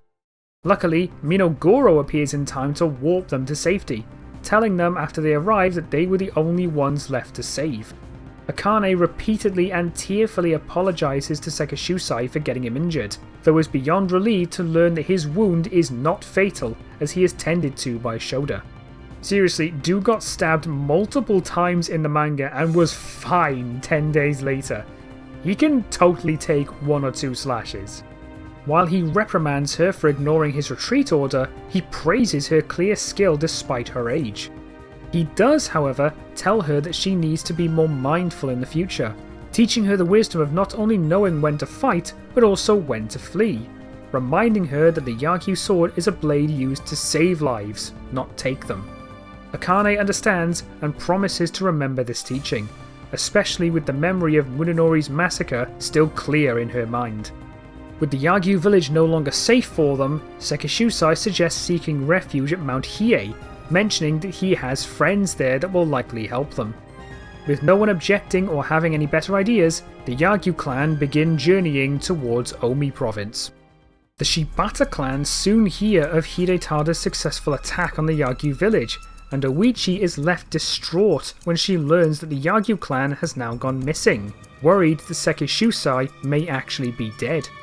She and Katsui agree that this is likely the retaliation that Munenori warned of, and agree that they need to begin consolidating their forces with Tadayoshi in preparation for their eventual counterattack. They soon contact him to confirm as such, but he worries that they are not yet ready, especially considering the difficulty of fighting the Genma. He is soon told of the Oni barrier surrounding the Yagyu village, meaning the Genma forces were unable to join in the attack, something that Tadayoshi keeps in mind for the future. Unsure of what their next step should be, Ohatsu suggests that she attempt to meet with Tenkai once again to try and form an alliance with the Oni as well, something that everyone agrees to. Knowing that wandering about in the open would attract attention, she decides to wear more standard common clothing to blend in as she attempts to find Tenkai again. Tenkai, still keeping an eye on Osaka Castle, quickly realises that she is looking for him and decides to make contact with her again, asking what she needs from him. Ohatsu wastes no time asking for his aid against Hidetada, especially with the recent destruction of the Yagyu village, but Tenkai concedes that while he would like to, he is unsure what he alone could do. Ohatsu asks about possibly creating more Oni barriers to inhibit the Genma, but Tenkai tells her that they are not easily created, otherwise multiple would already exist, and that the only other known Oni barrier is at Mount Hiei, where another of his Oni allies resides. While the lack of more potential barriers to repel the Genma is concerning, Ohatsu still thanks him for the information and asks to keep their contact open for a further alliance, and Tenkai agrees, promising to inform her if he finds a way to provide more substantial aid. This meeting is quickly reported to Katsui and Oichi, who soon relay it to Tadayoshi, all of which keep Mount Hiei in mind while they both decide to slowly build their own forces. As Tenkai is making his way back to Mount Hiei to report to Arin, the Yagyu clan manage to arrive first, with Sekishusai meeting with Arin and requesting that they take refuge here for the foreseeable future following the loss of the Yagyu village. Knowing that the Oni barrier surrounding Mount Hiei covers at least a mile-wide perimeter, she agrees that there is more than enough room for them. They soon begin construction of another village within Mount Hiei, with Tenkai arriving while their plans are being laid out. Arin tells him of the situation, and he decides to aid the Yagyus in the construction, also taking the time to report his meeting with Ohatsu to both Arin and Sekishusai. Having already made contact with the Shibata clan, Arin suggests that Tenkai also make contact with Tadayoshi, and he agrees. Tenkai asks Arin to deliver a letter to Oichi, telling them to send word to Tadayoshi that Tenkai wants to meet him. While they want to send word to Tadayoshi directly, they have yet to open contact while Ohatsu has already met Tenkai twice, so the Shibatas already know personally to trust him. Arin is able to subtly teleport with a letter into Osaka Castle, leaving it where it would be quickly found and delivered to Oichi.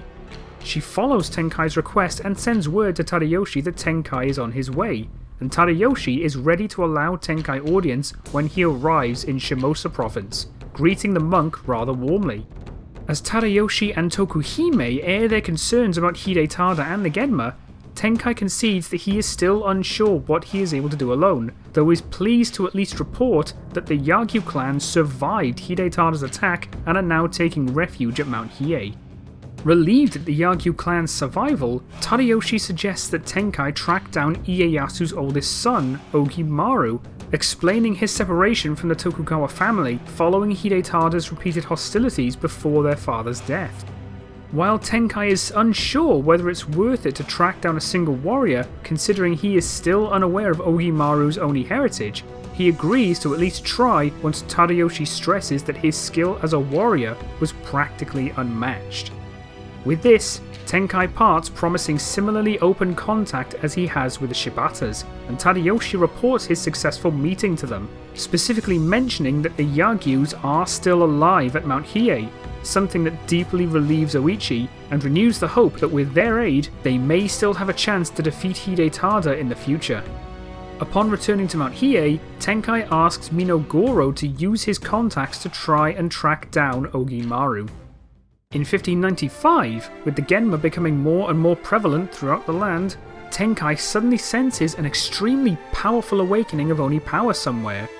This turns out to be by Ogimaru, whose anger explodes at the sight of the Genma now carrying the banner of the Tokugawa clan, realizing that Hidetada has truly gone off the deep end in his pursuit of power. What surprises him is not only that he is an Oni, but the realization that he is actually the Black Oni, making his power potentially essential to defeat the Genma and Hidetada. However, with him not doing anything particularly notable like burning Genma trees, Minogoro still has difficulty properly tracking him down. What Tenkai also takes notice of is the Toyukuni research facility in Sakai, eventually discovering the existence of the Dark Stone held within the structure, much like in canon. One night, the Omen Star appears in the sky and a massive earthquake rocks Kyoto, especially the Jurakudai Palace. and the Genma mother tree finally begins to grow and produce Genma insects. These insects begin to spread across Japan, infecting people wherever they go. As a result, Genma trees begin to sprout throughout the land as those infected are converted into them one by one, and Hidetada orders them to be collected and brought to the palace as he publicly announces the preparations for the Blossoming Festival. As more Genma trees appear and are collected, more Genma insects are produced, and some are distributed throughout Hidetada's forces to increase their strength and bloodlust. Soon, Ogimaru discovers the grim origins of the Genma trees and starts to burn them wherever he finds them, which causes witnesses to begin calling him Soki, as well as the Blue Demon. These sightings finally help Minogoro get a lead on him, and he informs Tenkai that he seems to be heading to intercept a transport of trees in Sakai. These rumours of Soki also reach Hidetada, who is furious at his older brother's meddling after 2 years of separation, ordering the transport to be escorted personally, not only by Naoyuki Bandanyamon, but also his eager servant, Hattori Hanzo Masanari, as well as a sizable group of eager ninjas. Within this last year, Rosencrantz had managed to find and capture 2 test subjects that he wanted to experiment on, potentially learning the power potential of a hybrid as well as her effortless command of her Genma companion. As Hidetada sends Hanzo, Rosencrantz decides to have Hanzo joined by his subjects, the human Genma hybrid Juju and her Genma companion Ginfa. Eventually, Soki manages to reach Sakai and intercept the caravan, demanding that the trees be left so that he may burn them. With no Minokichi to help trap the convoy, Soki simply prepares to battle them immediately, only for Hanzo to appear and chastise him for betraying his brother.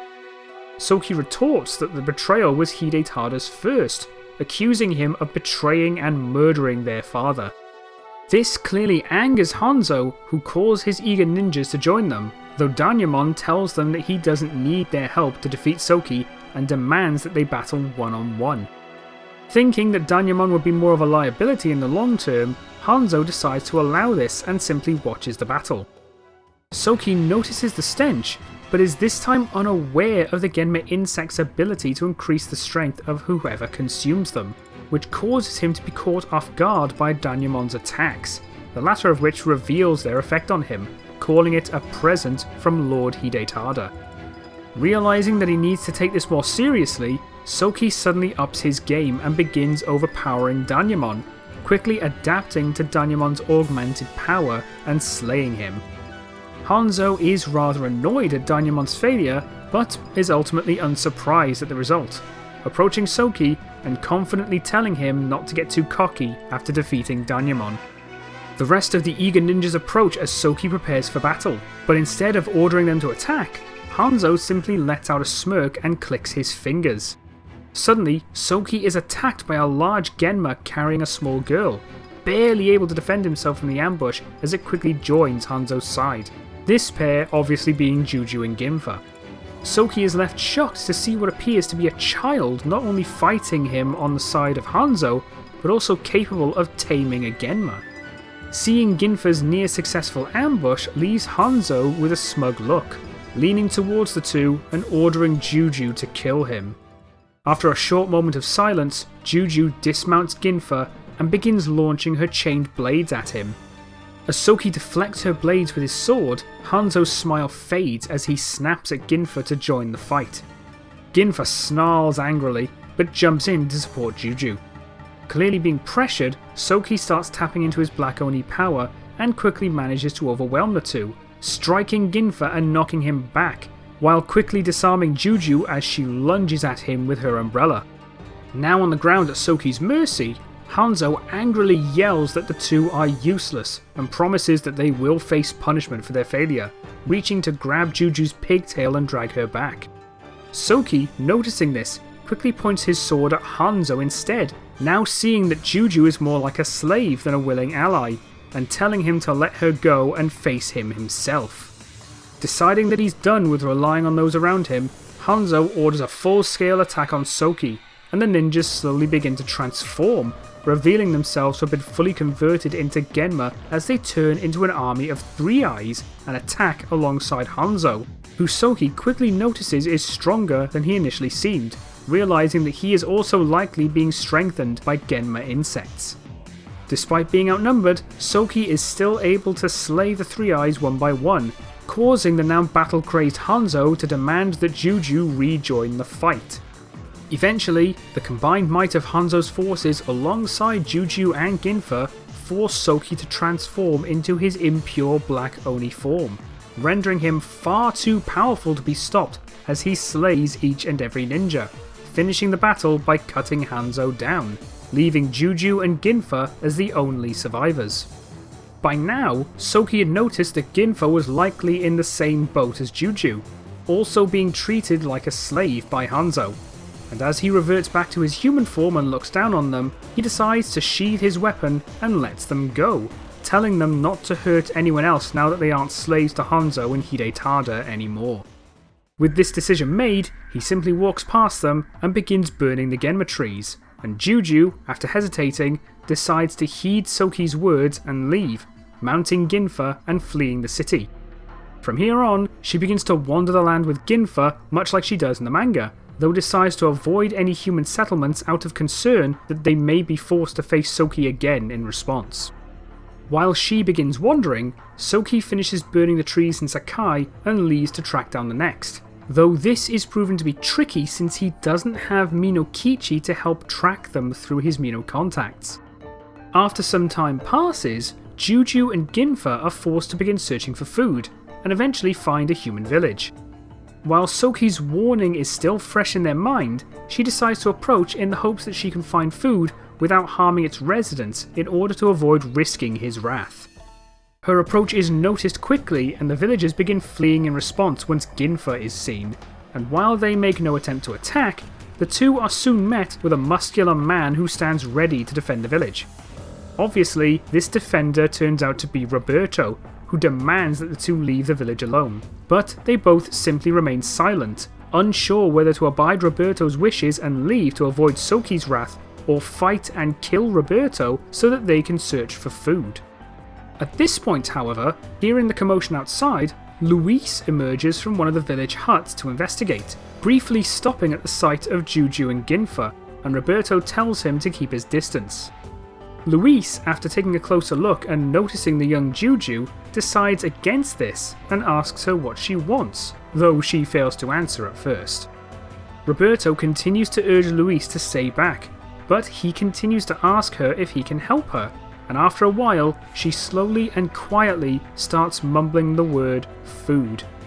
Hearing this, Luis asks the two to wait there for a moment, and he returns indoors, only to re-emerge seconds later with a bowl of fruit, further approaching the pair and offering it to them. Juju finds herself recoiling a little bit as Luis gets closer, remembering her time as a slave to humans as well as to Rosencrantz, and Luis, noticing this, stops his advance and instead places the bowl on the ground in front of them and steps back, leaving them to retrieve the fruit themselves. Slowly, Juju dismounts Ginfa and grabs an apple, taking a small bite. Realizing that it is in fact edible, she grabs another and feeds it to Ginfa, who immediately scarfs it down. After they finish eating the fruit, Juju mounts Ginfa again, and after a moment of silent eye contact with Luis, the two turn away and leave the village without incident. Once they are gone, Roberto questions Luis's decision to aid them, believing them to be a Genma ally, but Luis, while understanding Roberto's concern, states that, to him, a Genma child in need is still just a child in need, and since she wasn't actively trying to hurt anyone, he had no reason to just turn her away like that. Roberto, while disagreeing, at least understands Luis's point of view, though hopes that this action doesn't result in further problems. And around this time, Rosencrantz learns of the failed assault against Soki, and is left rather annoyed that both Juju and Ginfa have essentially gone rogue. After learning of the village that they recently visited, Rosencrantz decides to send a legion of Genma to attack the village, while also attempting to track down Juju from her last known location. This attack soon takes place, though they are surprised to find that Roberto is capable of not only fighting back, but actually killing their attackers, which, like before, gives the rest of the villagers the chance to flee. Other villagers also attempt to help Roberto fight them off, but he remains the only one capable of killing them, so he soon tells them to simply defend against their attacks so that he can land the killing blow. By now, Roberto's physical prowess is more or less what we see in game, so while some villagers are unfortunately slain, Roberto is actually able to drive off the attackers and save the majority of the village, ultimately rendering the attack a failure. Roberto is very quick to lay the blame on Juju for this attack, but Luis isn't so sure, citing the fact that Juju and Ginfa came here alone instead of with the invading Genma, raising the possibility that they may have actually been pursuing her. Roberto still remains unsure about this, however.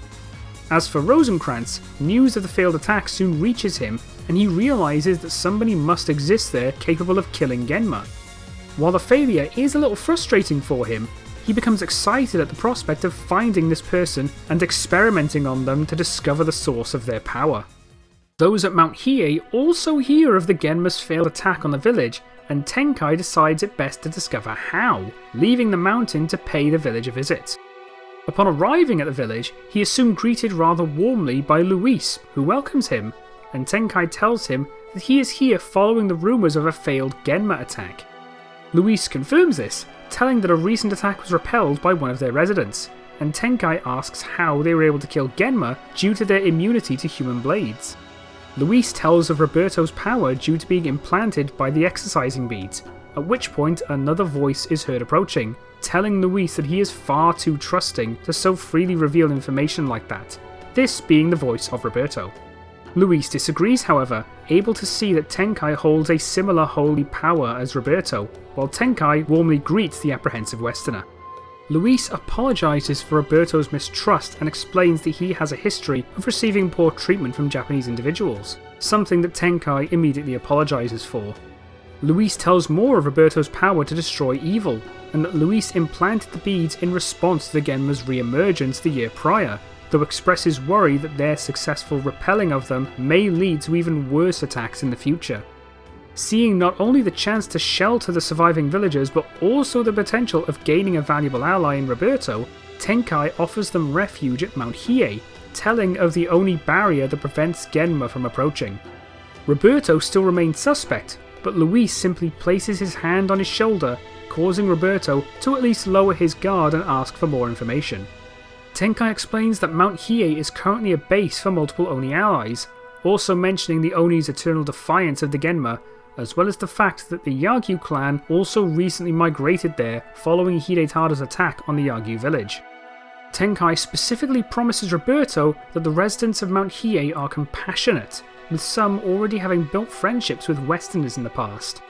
Roberto, seeing that Luis is rather optimistic about this, says that they will only migrate if everyone in the village, his mother included, are welcomed there, something that Tenkai immediately agrees to, and he finally relents and agrees that this may be the best option, much to Luis's delight. Once the news is spread throughout, Tenkai offers to escort them, and he leads them to Omi province. As they arrive, Arin spreads the word throughout those already present, specifically asking them not to mistreat the three Westerners, and she and the Yagyus welcome the new arrivals with open arms. Soon, further construction of new homes for the new arrivals begins, something that the Yagyus also help with. Luis is very openly grateful for their hospitality, and while Roberto remains cold at first, the noticeable continued kindness of the Yagyus leads him to slowly mellow out a bit over time. Roberto's mother notices that he seems a bit happier now, and personally thanks Tenkai for their acceptance, mentioning again the harassment that the two of them had faced over the years before this, with Tenkai simply saying that he's happy to help. Over time, both Tenkai and Sekishusai take note of Roberto's physical strength, and Sekishusai asks if he could aid in the Yagyu's training. Roberto, while less standoffish, is still a little bit apprehensive to get too involved with many people, so Sekishusai decides to offer a compromise by simply observing their training for now and making a full decision later, something that Roberto accepts. While Roberto spends time watching the Yagyus train, Luis also begins observing as well, getting on unsurprisingly well with the young trainees, considering his history with helping children. Roberto does take particular notice of Akane, noticing her latent ability compared to the others, while Akane is fascinated by Roberto as the first Westerner she's personally met, as well as in awe at his incredible strength, and the two begin to develop a friendship, with Roberto beginning to have sparring matches with her in order to help increase her strength to match her agility. Once this starts occurring on a more regular basis, Luis suggests that he begin to do the same for the other trainees, and Roberto finally agrees, realising that he is actually enjoying his time doing so. With him, Sekishusai and Tenkai taking part in training the Yagyus, their progress begins to speed up rather considerably. In the meantime, Tenkai checks in with Minogoro once again to find where Soki is headed next, and Minogoro is able to pin him down not far from Yamashiro province, appearing to be headed directly for Kyoto. Thinking that he is planning to directly confront Hidetada, Tenkai decides to intercept and meet Soki first. Tenkai manages to reach Soki in the middle of burning another Genma tree and greets him, calling him the Black Oni, but Soki says that while one of his nicknames is Soki, Oni of the Ash, he has nothing to do with the Oni. Tenkai does initially call him Ogimaru, but Soki quickly says that he has disowned that name after separating from the Tokugawa family, and no longer wanting to be connected to Hidetada. Noting his clear disdain for his brother, Tenkai asks Soki if he is willing to join forces to defeat him, mentioning that he has already started building alliances for a full rebellion against him. But at this point, Soki is still a bit more of a loner, seeing Hidetada's defeat as his own responsibility.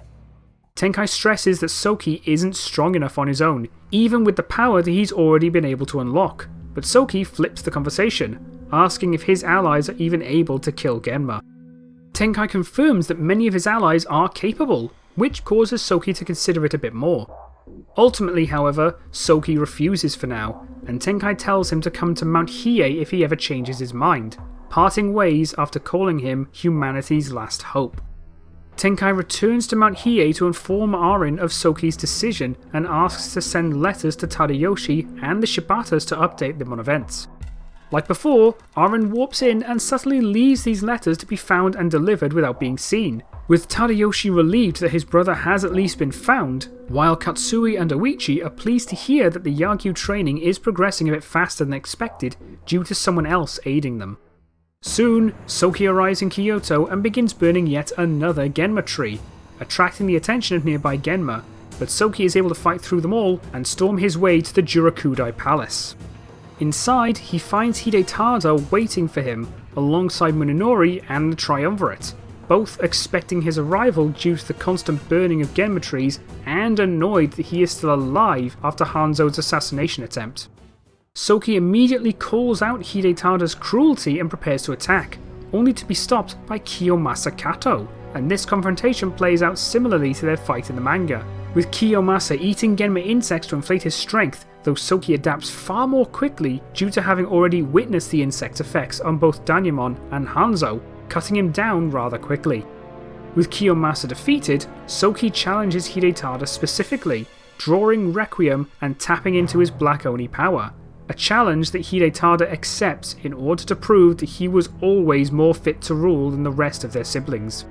Soki immediately calls out Hidetada for the death of Ieyasu, but Hidetada, now far too confident in his position to care for subtlety anymore, flatly admits to Ieyasu's murder, saying that it was necessary for the good of the Tokugawa house.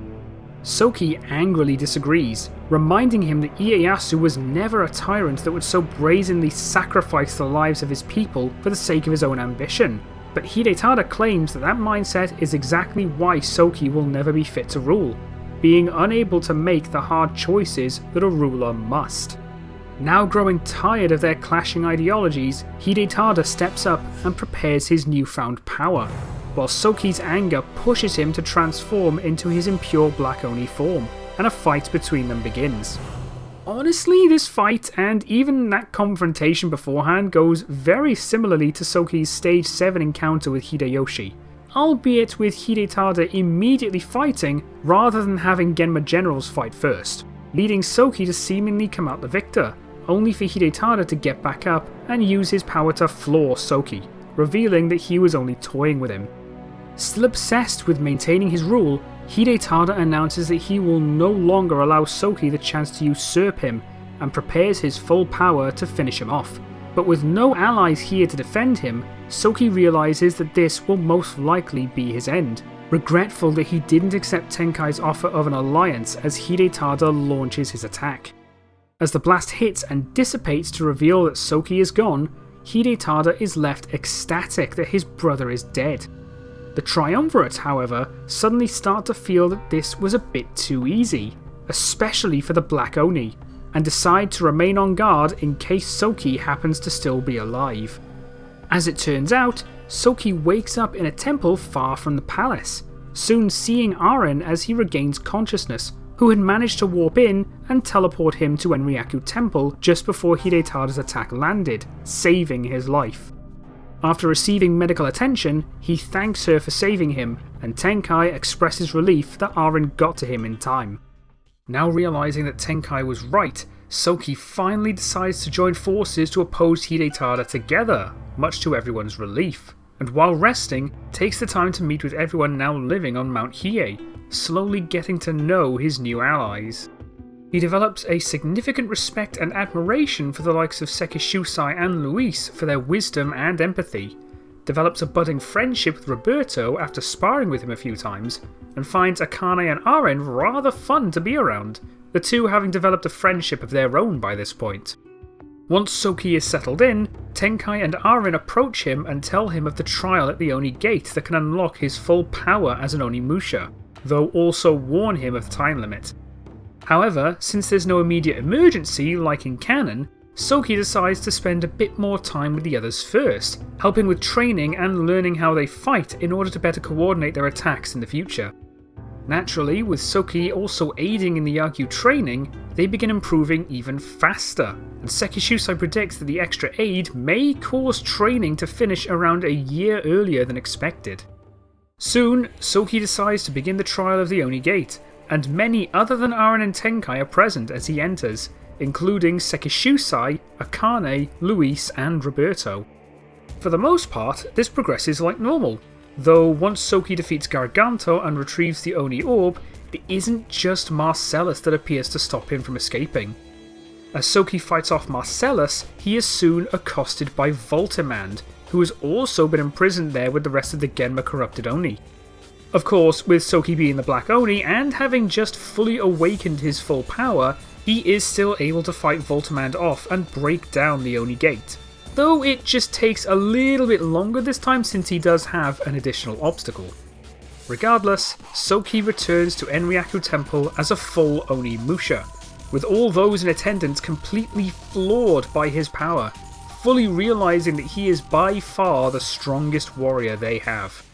After this, Soki begins training to refine his new power, not wanting to risk being unable to control it, and is soon joined by Akane, who by now has been told of the full nature of her demon eye by Aren and Tenkai, hoping to also tap into its power and control it. As this is happening, Soki is visited by the spirit of Fortinbras, who acknowledges that Soki has managed to awaken his full power and compares him to the God of Darkness. But both Tenkai and Aren are able to barely sense his presence and break contact. Soki mentions that this isn't the first time that he has spoken with him, revealing that the man had begun appearing sometime after the Omen Star appeared, though had refused to properly identify himself, worrying the both of them. With Soki's alliance and awakening fully realised, Aren is asked once again to contact Oichi and Tadayoshi, informing them that they just need a bit more time to finish the Yagyu's training, but will arrange a full meeting soon to begin preparations for their rebellion, something that leaves both recipients more optimistic about the future.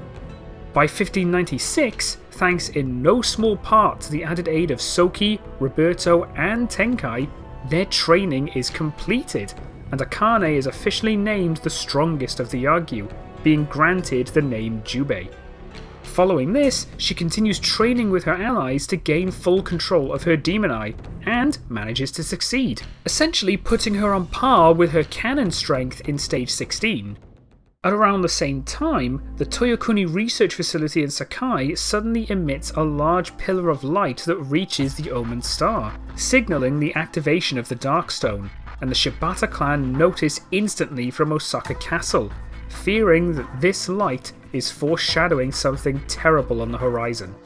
Hidetada is notified about the activation and decides that it's now time to accelerate their plans against the Oni.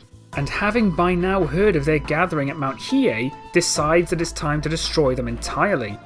He is left frustrated when he is reminded that it is protected by an Oni barrier much like the Yagyu village, especially considering that barely any of his forces are comprised of uncorrupted humans, at least those who've not yet eaten Genma insects. However, this anger suddenly turns to a sinister smirk as he comes up with a workaround. Knowing that his brother is entirely unwilling to openly defy him, he decides to have Tadayoshi prove his loyalty to the Tokugawa clan by ordering him to launch a full-scale attack on Mount Hiei himself, knowing that his forces are not yet infected by Genma insects. While initially concerned about the situation, Tadayoshi quickly realises that this could actually play into their hands, and makes a request to meet up with the Shibata clan for a combined attack, a request that Hidetada accepts, thinking that the both of them will be more than enough to steamroll the Oni. Tadayoshi sends a letter to notify the Shibatas of their meeting, as well as his true plan to actually march towards and join the Oni rather than attack them, and Tadayoshi's forces soon meet with Katsui's outside Osaka, marching together towards Omi province. Minogoro soon receives word from his Mino contacts that the two armies led by Tadayoshi, Katsui and Oichi are marching directly towards Mount Hiei, and while some, like Roberto and Akane, worry that they've been betrayed, Sekishusai speaks up and stresses that Oichi would never go that far, with Soki mentioning that Tadayoshi was never one for this kind of deception. Tenkai, also suspecting this not to be a betrayal, decides to leave and meet them halfway, Soki also joining him in order to meet with Tadayoshi.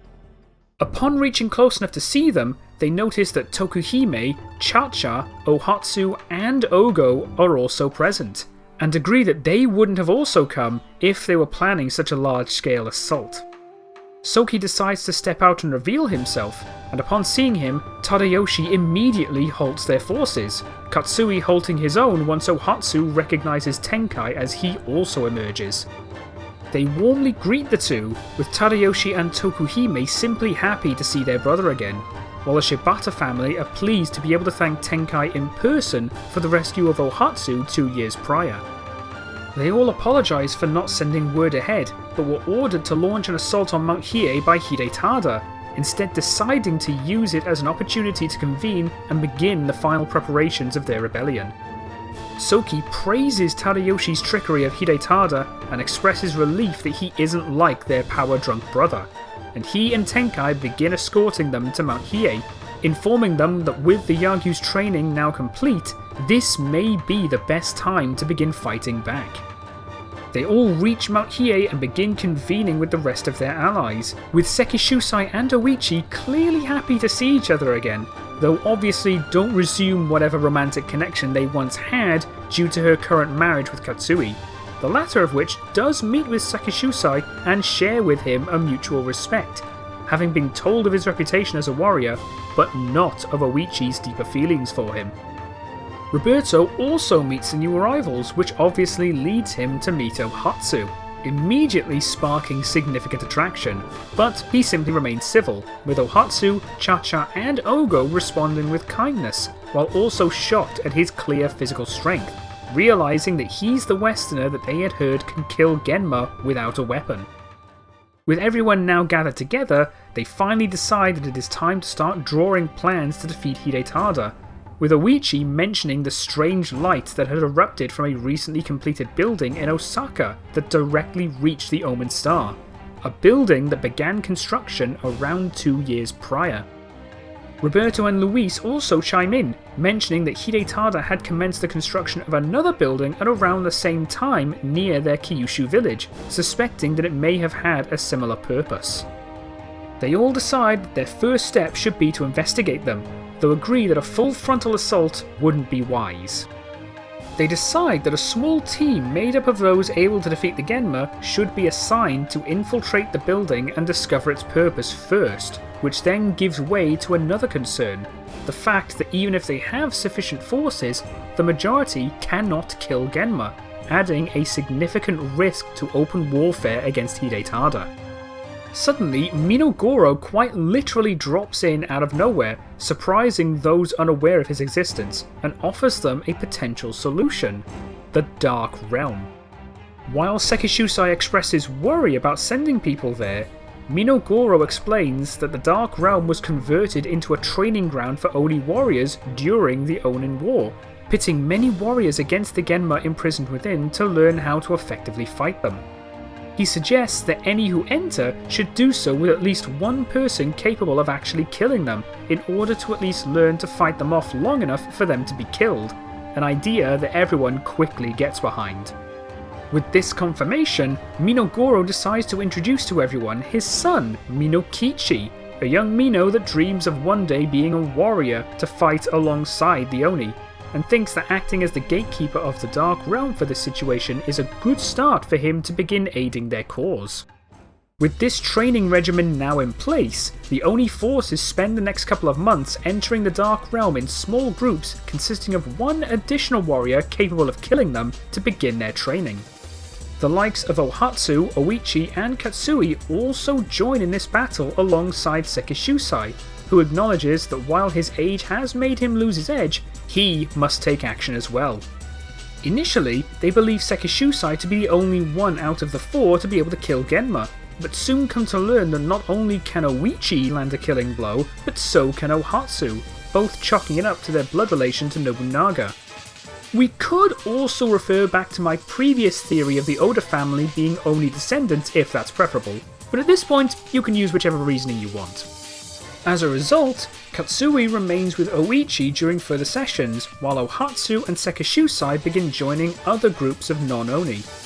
The likes of Soki, Tenkai, Akane and Roberto also lead their own groups, while the rest of their forces are paired with different Yagyu swordsmen. After these couple of months pass, the Oni's forces as a whole have proven more capable of outperforming Genma in battle and feel ready enough to begin their rebellion, at least once information is gleaned from the structure in Osaka. In the end, the infiltration team consists of the main cannon party, with Ohatsu wanting to come along since the party may need a resourceful musket. While he doesn't actually say anything, Roberto can't help but be happy that she's tagging along, while Tenkai vouches for her skill with a firearm after their encounter with Kamehime and Munenori 2 years prior. With the party decided, they start to worry about how long it will take for them to get there and back, expecting Hidetada to become suspicious after 2 months of silence. But Minogoro and Minokichi tell them that they can combine their powers to send a small group to and from the structure instantly. Tenkai asks how far they think they can send someone, mentioning the idea of checking the Kyushu structure as well, and Minogoro confidently assures that Kyushu would be easily within range.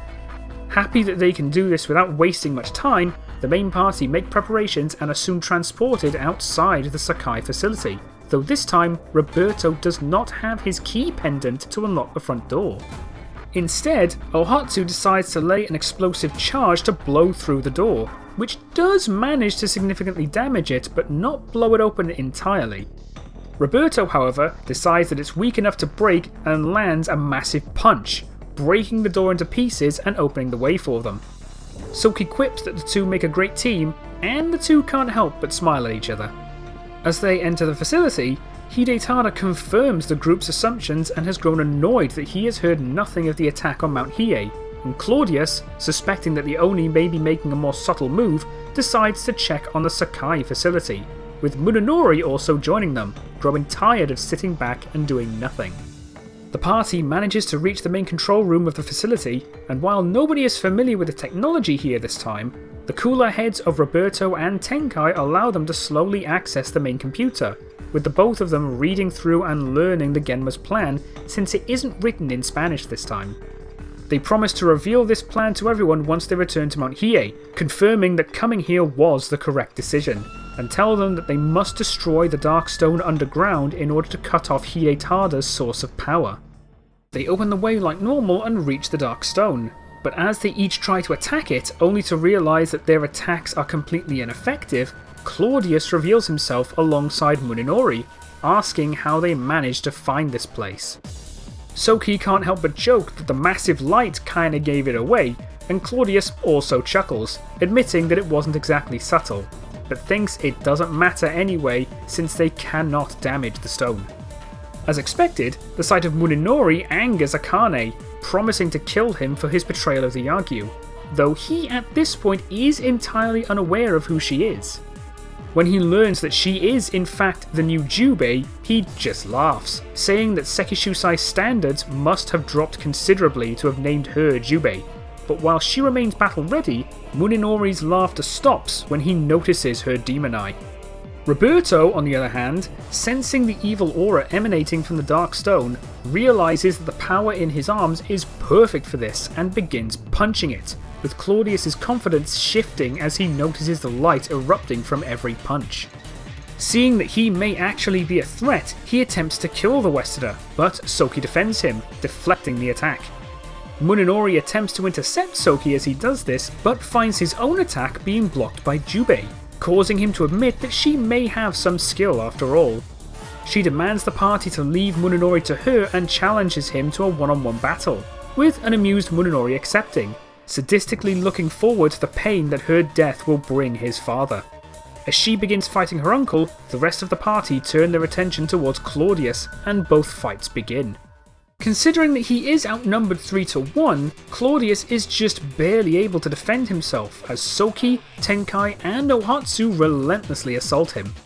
Meanwhile, Munenori's confidence is quickly fading as he realizes that Jubei is not only keeping up with him, but actually threatening to outpace him entirely, forcing him to remove his eye patch and tap into his own demon eye in order to even the playing field. As mentioned before, however, Jubei here is already more or less matching her canon strength in stage 16 due to her extra training to fully control her demon eye's power, so this is still not enough to overwhelm her, causing Jubei to eventually catch him off guard and land a decisive blow, disarming and flooring him entirely as the others defeat Claudius.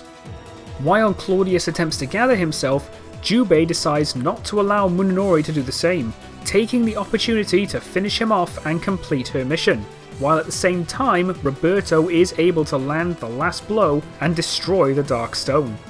While Claudius says that this victory wasn't enough to halt their plans, Tenkai calls him out as not Mitsunari but Claudius, and they demand to know the extent of his plan. Claudius, realizing that their knowledge and strength is now a legitimate threat, simply tells them that they won't be able to stop him and quickly flees, returning to Kyoto to warn Hidetada of an incoming attack by the Oni, specifically mentioning the presence of Ohatsu, using that as proof that Katsui and Oichi have betrayed them. Hidetada realizes that this likely means that Tadayoshi has done the same, both of them having joined the Oni at Mount Hiei, furiously calling for the destruction of both the Shibata and Yuki clans as punishment. The party are warped back to Mount Hiei by the two Minos, and both Tenkai and Roberto explain the full plan of the Genma to everyone present, including the existence of the Triumvirate, the purpose of both the Genma trees and the Darkstones, and the ultimate goal of reviving the Genma God of Light, the latter in particular causing fear among many. While they are glad that the Darkstone was destroyed, Tenkai reminds them that the plan mentioned more than one, suggesting that another was likely housed within the Kyushu structure. With the full scope of the Genma's plan now clear, they finally decide that it is time to openly confront Hidetada, with Ohatsu mentioning that doing so while the party investigates Kyushu will force the Genma to split their forces, citing the likely event that an attack on the Kyushu facility is expected now. This would force the Genma to decide which is more worth defending, leaving the other more under-defended. Agreeing that a full assault on Kyoto would likely force the Genma to divert forces away from the Kyushu facility, they agree that this is the best option, and after a few days of final preparations, Katsui and Tadayoshi publicly announce their rebellion against Hidetada, beginning a full march towards the Jurakudai Palace. Once Minogoro receives word that the fighting in Kyoto has begun, he and Minokichi send the party to the Kyushu facility, though not before Luis gives them a few extra pieces of food, noting how far they'll be going for this mission. While the party are about to remind him that they're teleporting, not walking, they decide to simply thank him for his concern, Roberto now choosing to start referring to him as Papa, much to Luis's happy surprise. This goes as it does in canon until they reach the basement. Before they reach the Dark Stone, they actually come across a number of prison cells containing different corpses, but soon notice a larger cell containing a young figure with a larger beast. Upon taking a closer look, Roberto's eyes widen as he actually recognises them both as the two that had appeared at his village a year prior, telling of the surprisingly passive encounter. The party had managed to find Juju and Ginfa seemingly being used as research experiments, surprising the party that the Genma would use two of their own as experiments. Upon seeing them, Juju seems to recognise Roberto, remembering her encounter with him and Luis, though retains her usual silence. Roberto, remembering that they have extra food, decides to take out a spare apple and slips it between the bars towards Juju, Juju slowly grabbing and eating it. As she does so, she fixes her gaze back onto Roberto, then slowly turns her head to Ginfa, still unwilling to say anything. But Roberto seems to recognise her want for Ginfa to be fed as well, taking out another spare fruit and apprehensively rolling it towards Ginfa, who quickly scarfs it down. This seems to satisfy Juju as she turns her attention back to her own food, continuing to eat. Seeing this, the party decide that she is little more than another victim, and Ohatsu tells everyone, including Juju, to back away from the door, preparing her firearm to shoot the lock once they've done so, breaking it and leaving the door to slowly swing open. Before Juju and Ginfa have a chance to escape, however, a voice is heard from behind, telling them that he will not allow his test subjects to escape him again. The party turns to find a monk, though Tenkai quickly senses his dark aura and identifies him as Rosencrantz, the Genma confirming his assumptions. While initially annoyed at freeing Juju and Ginfa, Rosencrantz takes a closer look at Roberto and realises that he is likely the individual that held off the Genma's attack a year prior, suddenly becoming excited at the prospect of experimenting on him to find the source of his power. As he tries to make a grab for Juju, the party step in and block his advance, forcing the maniacal scientist to fight through the party himself. As one would expect, the entire party fighting Rosencrantz leaves him impossibly outmatched, and the party are easily able to defeat him, though notice that regardless of whatever potential fatal blow they land, he seems almost impossible to kill. Realising that something seems to be keeping him alive, Tenkai suggests that Rosencrantz's proximity to the Darkstone may be responsible, something that Rosencrantz mockingly confirms, and Tenkai suggests using Soki's Requiem in an attempt to overpower the Darkstone's influence. As Soki impales Rosencrantz with Requiem, his glee turns to horror as he realises that it is an Oni purification sword, successfully purging the Genma entirely from the monk's body and destroying him. I realise that it could be a bit far-fetched for that to work with the Darkstone so close by, but given that Requiem was enough to destroy the likes of a fully powered Fortinbras, it's probably more powerful than the effect of a single Darkstone, able to destroy Rosencrantz faster than the Darkstone can restore him. With Rosencrantz dead, Roberto turns back to Juju and Ginfa and tells them both to escape while they have the chance, and after a moment of hesitation, Juju mounts Ginfa and they both flee. The rest of the party question Roberto, wondering if sparing her was actually the right decision, but Roberto, remembering his last encounter with her, simply tells them that a Genma child in need is still just a child in need, mirroring what he was once told by Luis. They note just how much like Luis Roberto is becoming, bringing a slight smile to his face, and they continue to the Dark Stone. As they arrive to find that the Dark Stone is nowhere to be found, Claudius arrives and shows them that the Dark Stone is far too high for them to reach and destroy. As the party tries to work out how to reach it, a rumble is heard approaching them, with Claudius stepping aside to reveal Sakon, still being controlled by Ophelia's mask like usual, and the two prepare to fight the Oni. While the two put up a better fight than Rosencrantz, the party is still far too much for them, coming out the victors as the platform reaches the Dark Stone. Though while Sakon begins writhing in pain, Claudius simply tells them that the Dark Stone makes him invincible, and while Soki prepares to draw Requiem to purify him, Roberto suddenly rushes forward to destroy the stone, causing Claudius to restrain him and the rest of the party. While they struggle to break free, Claudius then looks down upon the pained Sakon, telling him that he can't afford to tolerate failure anymore and killing the spearman. With Sakon dead, Claudius prepares to finish the party off as well. but seemingly out of nowhere, he is suddenly impaled by a number of chained blades, stopping him in his tracks. As Claudius turns his head, he sees Juju atop Ginfa as she further skewers him with more of her blades, causing him to release the party from his grip.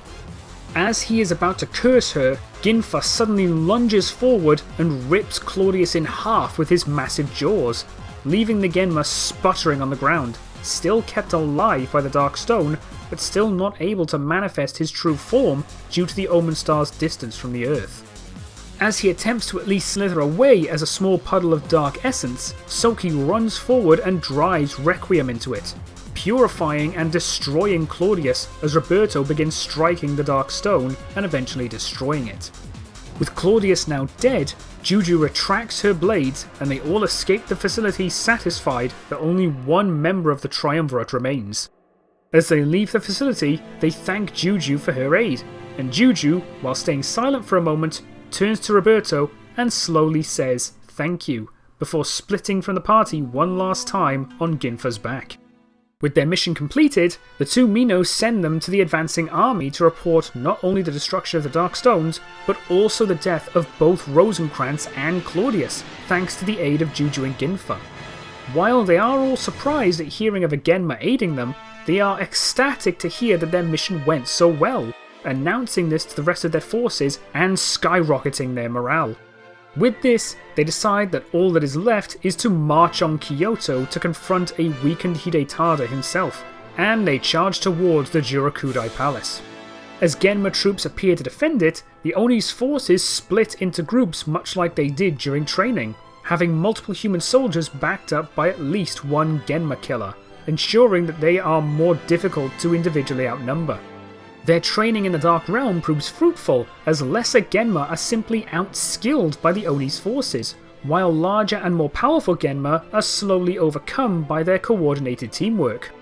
This is obviously helped by the presence of the main party, as well as Sekishusai and even Oichi, whose combined might on top of their well-trained army soon ends up utterly steamrolling Hidetada's forces.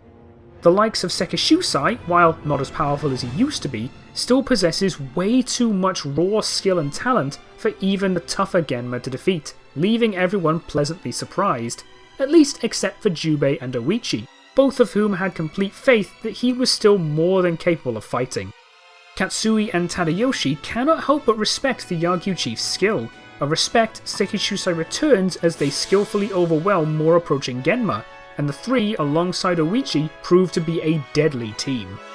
With their forces clearly pushing further against the Genma, the party are encouraged to go ahead to confront Hidetada directly, and the party drive their way through the Genma armies and reach the palace, only to find Hidetada and Ophelia, who has by this point shed her disguise as Kamihime, knowing that the Oni are likely aware of her now. She rants at them, saying that their interference has ruined everything, but asserts that the deaths of Claudius and Rosencrantz still won't be enough to change anything in the long run. Soki speaks up and tries to convince Hidetada that he has been nothing but a pawn for the Genma, telling him that he will just be a vessel for the God of Light instead of becoming a god himself. But Hidetada isn't having any of it. He says that it's far too late for them to stop him now, utterly incensed that Soki was always trying to stand in the way of his succession, but Soki tells him that he never even wanted to be a ruler from the start, though this is about more than simple succession now. Hidetada starts insisting that he was always the only one fit for the job, citing his new power alone as proof and revealing the Genma seed that keeps his power fueled despite the destruction of the Dark Stones. Confident that this encounter will have the same result as his last battle with Soki, he and Ophelia ready themselves to kill the party, and a battle between them all begins. While Hidetada's power is more or less matching that of their first fight, Soki's massive boost after his Oni trial, plus the fact that he's backed up by the rest of the party when needed, leaves Hidetada overwhelmed even with Ophelia's help, and the two are left defeated by the Oni. As they both collapse, Ophelia desperately claws her way to her feet and limps towards Hidetada, calling him a useless pawn and ripping the Genma seed from his chest before using what little strength she has left to teleport away with it, leaving Hidetada stunned and finally accepting that they had used him all this time. As she disappears, Tadayoshi, Oichi, Katsui and Sekishusai arrive, with Tadayoshi chastising his older brother for the monster he became. Hidetada, too weak to fight but not near death, tries to make excuses that he was lied to and manipulated into this, but nobody's buying it, with Soki angrily pointing out that he was always too ambitious for his own good. Finally understanding why Ieyasu opposed the Genma, he apologizes and tells them all of the underground sanctum that holds the Genma Mother Tree, enraging them by saying that the real Kamehime was sacrificed in order to create it. Tenkai quickly chimes in and says that she may still be saved if they can purify the tree, which is enough to stop Soki and Tadayoshi from outright killing Hidetada, the latter being left beyond relieved at both their mercy and the fact that his sister may yet survive. The party tells the new arrivals to keep Hidetada guarded as they head towards the tree. They arrive to find Ophelia attempting to awaken it with the Genma seed, but is suddenly gunned down from behind by Ohatsu, allowing Soki to rush in and impale her with Requiem, killing the final member of the Triumvirate. Unfortunately, Ophelia's attempt is successful as the Mother Tree begins to awaken and attack the party. Much like in game, they are able to weaken it enough for Soki to purify it, destroying the Mother Tree and leaving behind only an unconscious Kamehime and the Genma seed. With the threat past, Tenkai uses an incantation to purify and destroy the Genma seed entirely, and Kamehime soon wakes up, Soki reassuring her that it's all over now. Since the Omen Star is still nowhere near the Earth, the destruction of the Mother Tree, Darkstones and Genma seed causes it to become completely resealed, preventing Fortinbras' return entirely. With the Genma trees dying with the Mother Tree, the Genma end up slowly vanishing from the land, noticed first on the front lines in Kyoto. When everyone, including the party, begin to notice, Katsui and Tadayoshi realise that the battle is finally won, announcing as such to their forces and causing an eruption of cheers at their final victory over the Genma. As the party emerges with Kamehime and meets back up with their allies, Kamehime can't help but completely ream Hidetada out for his vile actions, something that Hidetada initially tries to once again make excuses for before she quickly shuts him down. With Hidetada officially accepting defeat, they begin to debate over who should take over, and while Hidetada still wants to remain in power, even if it means being subordinate to someone else, they all agree that he cannot be trusted with any level of control.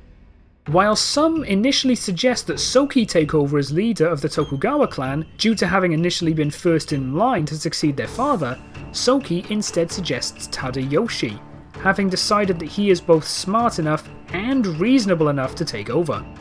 Having worked with him for the past 2 years, Katsui and Oichi agree, promising their support as he rises to power, and Tadayoshi agrees, promising to follow his father's example. Over the next couple of years, Tadayoshi officially takes over as the head of the Tokugawa clan, integrating the Yuki clan into it as well. The remnants of the former Oda clan are also quick to voice their support after the defeat of the Genma, believing that they are finally free of their slavery forever. While the Okubu and Sakai clans begin attempting to compete for power during the Tokugawa's transition period, pressure from the Shibata clan forces them to stand down and pledge their support for Tadayoshi, leading to a continuation of the Tokugawa shogunate. While Hidetada survives his defeat, he is kept within the Jirakudai Palace as almost a political prisoner, living the rest of his life with his siblings, but also being removed from the line of succession entirely. With the conflict between his siblings now over, Soki decides to rejoin them at the Jirakudai Palace, with Tadayoshi and their sisters welcoming him back with open arms, though also remove him from the line of succession at his own request, still wanting to be able to live his life how he chooses. Tenkai returns with the Yagyus to Mount Hiei, satisfied that he has managed to continue the legacy left behind by his late nephew in 1560 during his initial conflict with Fortinbras, and soon requests permission from Tadayoshi to construct the Akechi tomb in honour of Samanosuke, a request that Tadayoshi is quick to grant. Upon its completion, one final Oni barrier is created by Tenkai and Aren to protect it should the Genma ever return. When the Shibata family return to Osaka, Oichi can't help but notice the growing kinship between Ohatsu and Roberto, and remembering her bond with Sekishusai, decides to offer Roberto and the rest of his villagers a place in Osaka to call home, a request that they all gratefully accept. Luis soon manages to open a fully functioning orphanage directly supported by the Shibata family, creating a safe place for more orphans to be cared for by both Luis and Roberto, with it sometimes receiving visits by the Shibatas. As for Juju and Ginfa, the two effectively disappear without a trace following the battle in the Kyushu facility, though occasionally visit Osaka from afar, hearing of Luis and Roberto's relocation. Rarely, while returning home at night, Roberto would briefly see the silhouette of a large wolf on the outskirt roofs, locking eyes with it before it swiftly turns and leaves the city limits. While they never personally interact again, the two do share a mutual gratitude for aiding each other when they needed it. And with that, I think we're at a good spot to end it. My word, this was, without a doubt, the most difficult scenario I've ever had to write. Seriously, this script may have actually taken longer to finish than even my timeline. Until I had reached a point in my notes following Demon's Siege, I didn't quite anticipate the need to essentially write an entirely new story due to the death of Hideyoshi at Honnoji.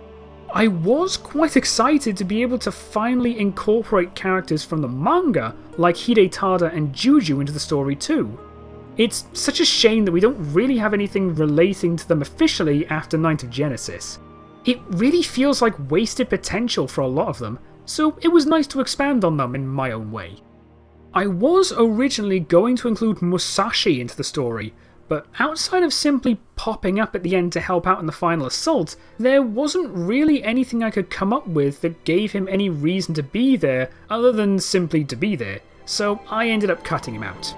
There's not really a point in adding someone to a story if they don't serve a purpose outside of just being there. Still, I am glad I was able to incorporate as much as I did into this scenario, and I hope you enjoyed watching as much as I enjoyed writing it. If you did, feel free to like and subscribe so that you don't miss out on any Onimusha content. I would very much appreciate it.